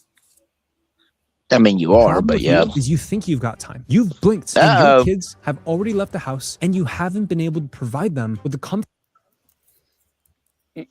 Perhaps. I mean, and also I wouldn't assume that because he said that he believes it, that he actually believes you're part of the regime, or that he believes that one is softball or hardball. He gives a lot of the characteristics, mannerisms, approaches, styles of a cult leader. And cult leaders navigate their followers in very particular ways, including re-narrating or counter-narrating events that happen in ways that are favorable to them. That's why when I said I struggle with whether or not you should have him on the show, I didn't say you shouldn't, and I didn't say you should. It's a struggle for me. Again, as a journalist, I have interviewed despots, I've killers, people, genocide leaders. I've done it all. And there are days where it feels very clear and obvious why I should do it. They need to be held accountable. They need to be forced to answer tough questions. And I don't put them in contrary to what was said, I don't hold them in a different box than I do Hillary Clinton or Joe Biden or someone who I voted for, potentially, right? They all need to be held to scrutiny. Everybody in power needs to be held accountable. I'm with that. My concern in this what are you saying? Like, are you saying that you seriously don't hold like people like Hillary Clinton or these people who literally are complicit with like genocide, like accountable as like some serial killer? Like what? Who killed like 3 people? That's basically what he said. He said he don't put the people he vote for in the same box like he does the people that the other people he interviews, basically saying that I'll vote for Hillary, but my interviewing with her is no different than if I were interviewing Charles Manson. Like, yeah, it basically sounds indifferent. Particular case though is that I'm not sure what the net gain is. I don't know if you really got to know a better him, not because you didn't do a great job, you did do a great job, but because I'm not sure who the person is behind that persona. And the question I would ask you, Piers, is if you knew ahead of time that doing this interview would double the amount of people who believed in the worst things that he believes, would you still do the interview? If you knew ahead of time that it would double that number, would you still do it? Well, I don't think that is going to be a consequence of it, honestly. But what I do think is that. But if it were, let me make my point. I don't like generalizing. When Hillary Clinton called Donald Trump supporters, the MAGA supporters, a basket of deplorables, it probably lost that election. When you generalize about millions and millions of people, it's always a very precarious and stupid folly to do that. What I can say with some certainty is that pretty well 100% of his groypers who've directly messaged me or members of my family have been highly abusive, overtly racist, very misogynist, and many of them anti-Semitic. I can say that with certainty. Now, what I don't know is... I remember what Trump said about the Mexicans. that they're grapists. That shit was crazy, man.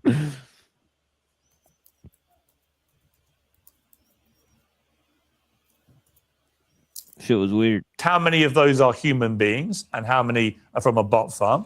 Because according to reports in the last 2 days, a lot of his stuff comes from bot farms. I don't know if that's true, but that's been reported in various mainstream papers. I don't doubt it. And I don't know how representative these ones on X or Instagram are of the total body of his support. I just don't know. So, you know, I don't want to generalize and say all. And neither do I, Piers. I don't want to say all Nick Fuentes supporters are disgusting, because there may be a lot of people. It's a bit like Tommy Robinson. And to be clear, I'm not saying that.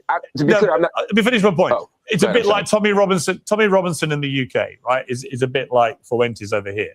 And there's no doubt, as the people marching with him have grown bigger and bigger and bigger, the idea that they're all fascist, racist, whatever, is nonsense. A lot of people are marching for well-intentioned reasons connected with the immigration crisis in the UK. Right? He has bad people as well, and I think he's a malevolent character. But again, I wouldn't generalize anymore about all these people that march. Can I ask you a question, Pierce? Yes, yeah, sure. I would like to but again, dive into. I didn't generalize. Well, hang on, let Andrew come in. Let Andrew come in. Okay. There was a part of the interview where you were very combative. So you see that? But yeah, the thing is like these two are on top for a reason, and then they have the guy who's basically Andrew Wilson, you know, like a crony or whatever, on top. You know, so it's just kind of weird. So the three leftists are just there to react, and mostly they've not really critiqued the interview at all. They haven't said no damn thing. Yeah, they didn't say shit, but they basically just said like, "Great job on the interview." Like the guy on the bottom left just basically said, "Yeah, I've interviewed like crazy people too." You know, the other two guys just said, "Great job." You know, so like nobody on this panel is here to disagree with anything that was in the interview. This is really strange. I'm kind of noticing that. It's kind of a fluff piece for the interview itself. And you said you haven't even been laid and you're a virgin. This guy's a Roman Catholic, right? Isn't he supposed to be a virgin until he's married? Isn't that part of your guys' faith? To be fair to him, that is. No, I was brought up a Catholic. I'm not a particularly devout Catholic. I disagree with a lot of the church's But you teachings. do agree that Catholics are supposed to remain chaste until marriage, right? The strict interpretation from the Catholic Church about that is you should. So how come he didn't get? Shouldn't he get credit for that? Well, the idea that he's kind of staying within the confines of his religious beliefs. I have no problem, but he also or he can't get any action. But he also self-identifies as an incel, which is more problematic. Here's what Mark just said. You see what I mean? Like, he can't get any action. The guy is rich as shit, and he's a good-looking guy. He could get action if he wanted it, Mark. And by the way, now look at how gay Wilson is. He's now defending the fact that Wilson. Wilson is now defending the fact. I'm not gonna lie. That's pretty gay that you have to defend another man's ability to get pussy. It's like what? It's like It's like a guy who he just said 5 seconds ago doesn't need to get pussy because he's a Catholic. So it's like, huh. Man, it's like, well, it's also so that way every time someone attacks his masculine persona, he has to come in and boost it back up by saying, "Oh, he can get it if he wants it." Like, what's the point of defending this point? And what's the point of this black dude saying that? I don't understand. Hang on, Andrew. Hang on, Mark. I agree with you, Andrew. I'm just teasing. Just let me finish your point. I agree with you. I'm just teasing. What I'm saying to you, though, is this: is that yeah, of course he could. The thing is, though, is that if you guys are saying like he's a huckster, he's a fraud, isn't he in fact following rigorously his faith by doing that? Well, so my response to that, I think it's a really. What he said. Hang on, Harry. I think it's yes, a really. It is what he said in the interview. I want to respond to Andrew. No, it's not. I think it's a perfectly valid question. Particularly as I have always said, I'm a Catholic. I was raised a Catholic. I had spiritual guidance from Catholic nuns when I was 12 years old. You know, I go to church occasionally. I'm not devout. I'm not there all the time. I don't agree with some of the Catholic Church's views and policies, and I wish they would evolve faster. However, as speaking Catholic, Catholic. With him, yes, it's a perfectly valid thing that he could say, I am saving myself for marriage. But if that's all he said, fine. But I would argue that, if you look at him as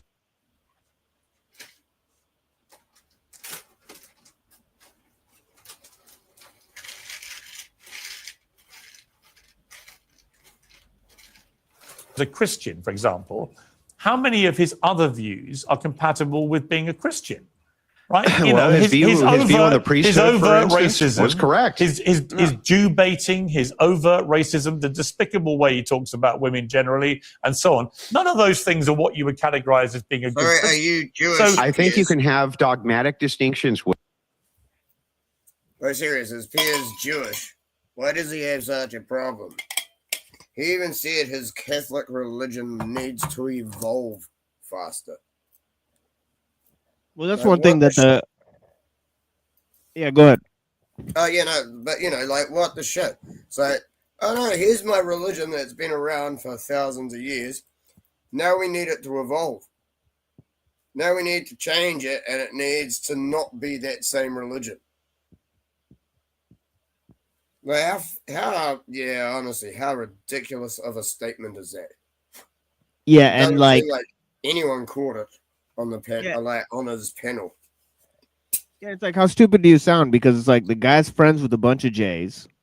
So like, as the the gentleman on the bottom, right pointed out, like he's had genocidal maniacs, like on his show that approved the killing of like millions of Palestinians and shit like that. Like fucking baby killers and shit. So like, why the fuck is it weird for this dude? Like, oh, he's a big meanie to Jews, even though he's friends with them. And like, what? And like, it's just kind of soft. Like, I don't know. Like he's saying Jew baiting, and we all know like who he's saying that for. It's crazy with him, and that's fine within the confines of the faith. But with the points he brought up when he said women aren't allowed to be clergy, that's true. They're not allowed to be clergy by the Catholic faith. And when he said he's saving himself for marriage, but he also said he should. When he said women, Andrew, when he but hang on, Andrew, when he said that women shouldn't be allowed to vote and should stay at home, i.e., should also have jobs. Would you agree with that? The Catholic Church does not have dogmatic teaching on democracy. They're not like, oh, democracy is the standard. No, I'm asking you whether you think when he says women shouldn't be allowed to vote and should stay at home and not work. Well, I think most people shouldn't be allowed to vote. I think I would limit suffrage for most people, like our founders did. I think would you make it specific to women? Suffrage. Would you make it specific to women? Not specific. Not specific. Hang on. Let me finish this. Why would that matter?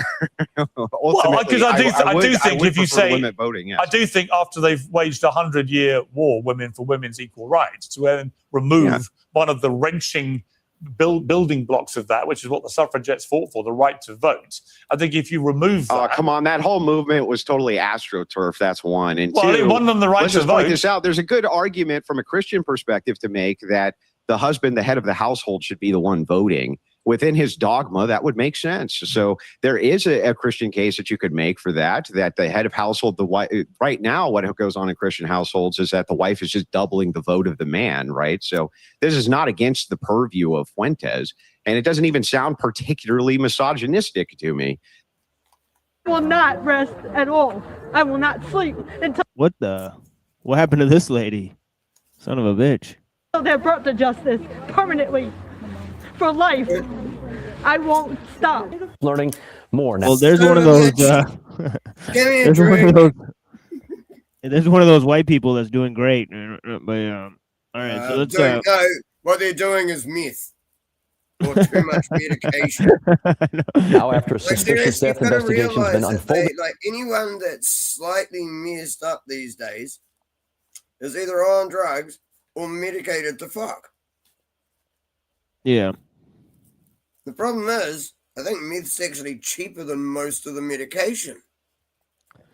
All right, so bat signal to Neurojack. Let's shut this mugger down. Who else got live? I'm just gonna I'm trying to go live with music before I sleep.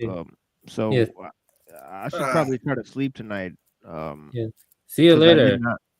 Yeah. My sleep's been messed up as well. Yeah, I didn't sleep yesterday, so. Dang. Well, I look forward to, yeah, I'll upload the music video. I'll upload it. Which one, Avian? What are you talking about? I said, well, upload your music video. Upload Oh, it. thank you. Yeah. The music videos. Yeah, blessings. Wait, Nero Jack is back. Wow. Yeah. I sent the bad signal. I'm here. All right, let's shut her down, boys. Everybody get the link. We'll shut her down. Get her done. All right, send the link out to everybody who can join over there. I'll leave this up until everybody just leave and put the link in the bottom, and we'll just let everybody click over. Okay? Because I have supposedly 14 people watching, which I don't know if that's true or not. But I still didn't make the the stream. 9 watching on Cyber Caliphate. Okay. Give How me many a of you second. got Nero, did you say? Yeah, we got 9 on the other channel. Yeah. I don't know how many are watching on my Rumble channel at the moment. Let me check. Only another 6. But yes, everybody, appreciate you guys who are here and everybody for participating. Please share everybody else's link. Everybody, please subscribe to each other and join the Discords and whatnot. So, and everybody, get ready to go to machines and listen to some music. Yeah, some of you start joining Rumble. Holy crap. That's where I stream. YouTube won't let me stream. If I do a stream, it actually just takes it down as soon as I try and post it. So I gave up even trying to stream on YouTube. So come find me on Rumble. Same name, DKSpiracy. Come find me on Rumble. Rumble.com.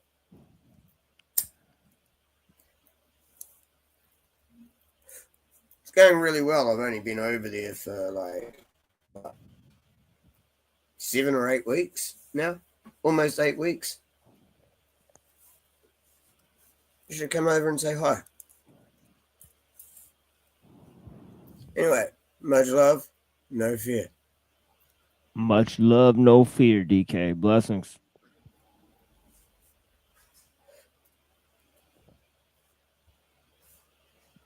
Blessings, yeah. See ya. Sorry for taking a while. Yeah, blessings, bro. Blessings.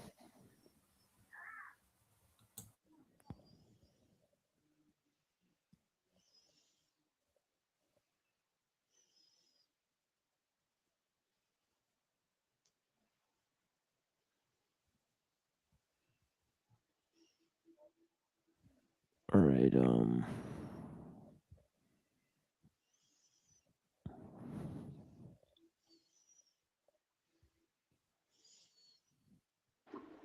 Yeah, drop the link, machine, so we can. Yeah, I'm trying to do it as fast as I can, but No, you're good. Sorry, I should have arranged all that earlier. My bad. Yeah, just it's like we should kind of drop. Oh wait, oh shit. I just don't want to lose the audience. We got all these people here. I just want to dump. I don't know how to dump them, but if I could, I'd just dump them over there. But we should try to figure out you have to go to the actual episode in the live streams, and and that's how you do it. You go to the you have to click on the actual episode, and then there's an option inside of there on the side tab that so dumps, and then I'll put the link to your stream or something. Yeah, it allows you to search for a YouTube channel. Oh, okay. All right, let me check. Hold on, I'll be right back. Let me go check. Hold on. Yeah, it's like some sort of weird jitsu. I could show you if I screen share, but I'm not live right now, so it wouldn't work.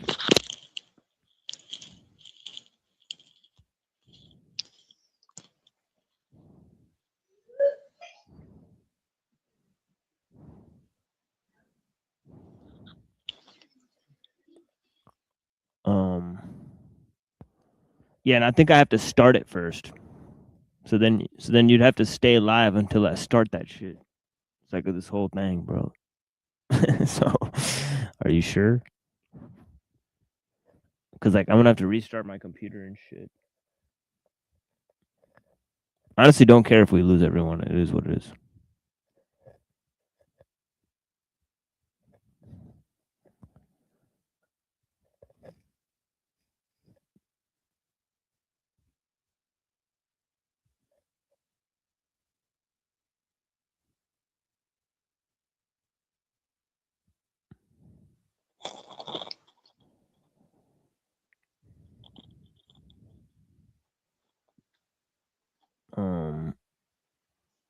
Some weird shit going on at host age show. It's like a black guy in like a wizard costume. A black guy in what? It's like a black guy in a wizard costume. Optics are high on that neuroprac.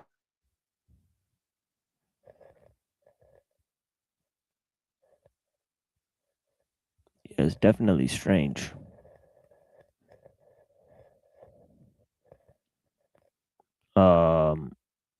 Okay, let me put this in the chat here. Yeah, this is the link. So, oh, maybe I should have put link to music show.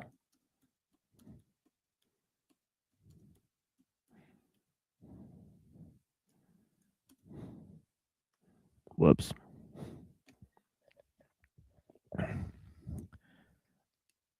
Yeah, so check me out. It's like, honestly, it's different stuff. It's electronic, hip hop, metal. That's mostly what it is. So I wouldn't say a lot of variation, but but yeah. I mean, out of those three genres, it gets pretty experimental. So, who's the artist for that picture on the Techno Magica Satanism 2? The artist. Oh shit! I forgot to put that. That's a music show, because then people pile in there unless you put music. Then everybody just doesn't come. So I need to put music so people know not to come, because then people will be tricked by the title to think it's clickbait, that I'm actually doing a show explaining techno magic Satanism. You know, they'll be like, "We're in," so that won't be good. How to find out? That made me laugh so fucking hard, because no, it's funny. So like throughout the last few years, I've played a few like online multiplayer games like Apex or whatever, and there's a lot of like nerdy I guess gay. I mean, you know, there's a lot of trans people who play that game or whatnot. And right before I started messing with the AI, this guy basically told me, he was like, if an AI created a tranny, basically like whatever he was into, sexy enough that he would have sex with it.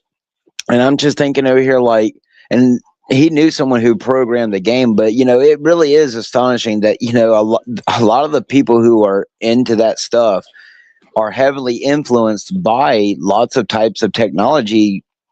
It's not just video games and stuff, but you know, there is something to this whole thing with the technology, man. I haven't figured it out, but technology plays a big role, definitely, for sure. I can tell you what it is. Okay.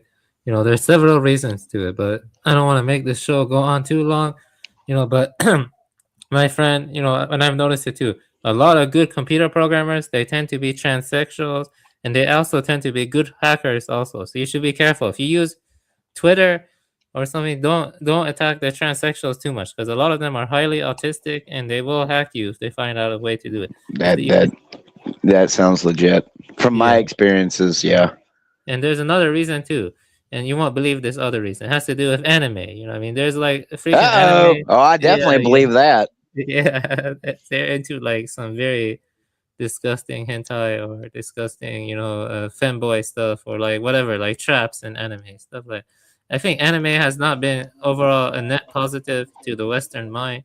You know, a lot of anime is truly degenerate. You know what I mean? You know, there's anime out there. You know, this is why I don't believe statistics maps on incest, because there's so many anime out there about incestuous relationships between the brother and sister. You know, I agree. No, I agree.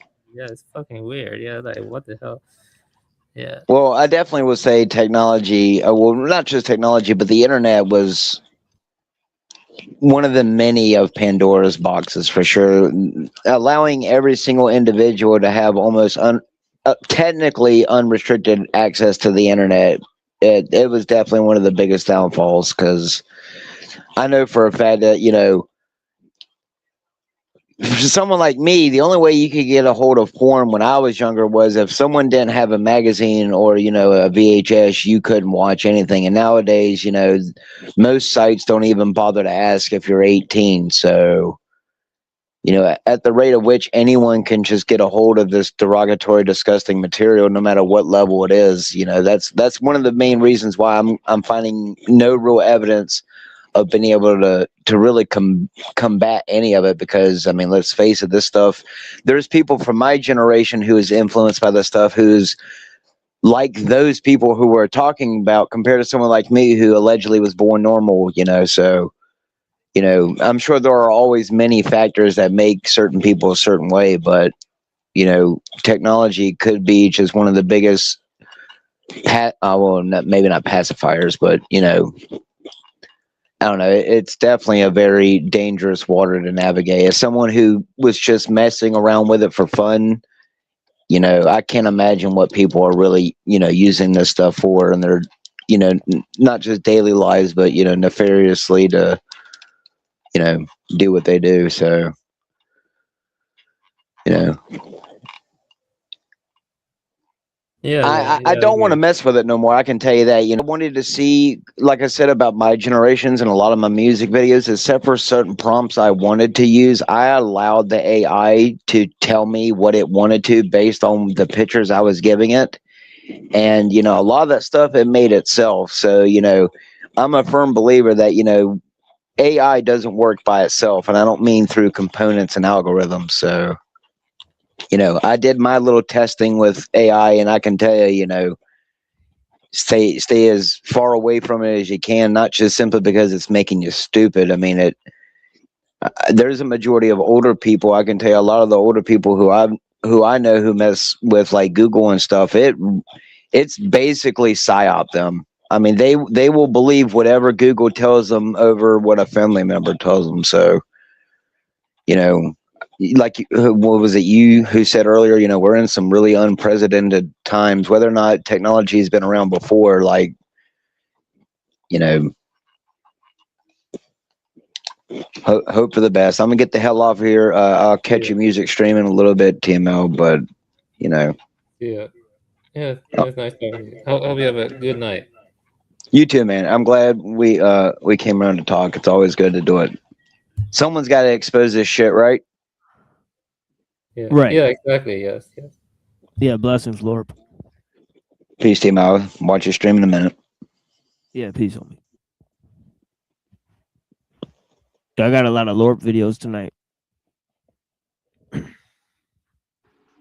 Yep. The link is up. Everybody jump over there. Yeah, I'm gonna appreciate you. restart my computer so I can start doing this. So, All right, cool. All right, the link's there, everybody. Jump over. Hop over.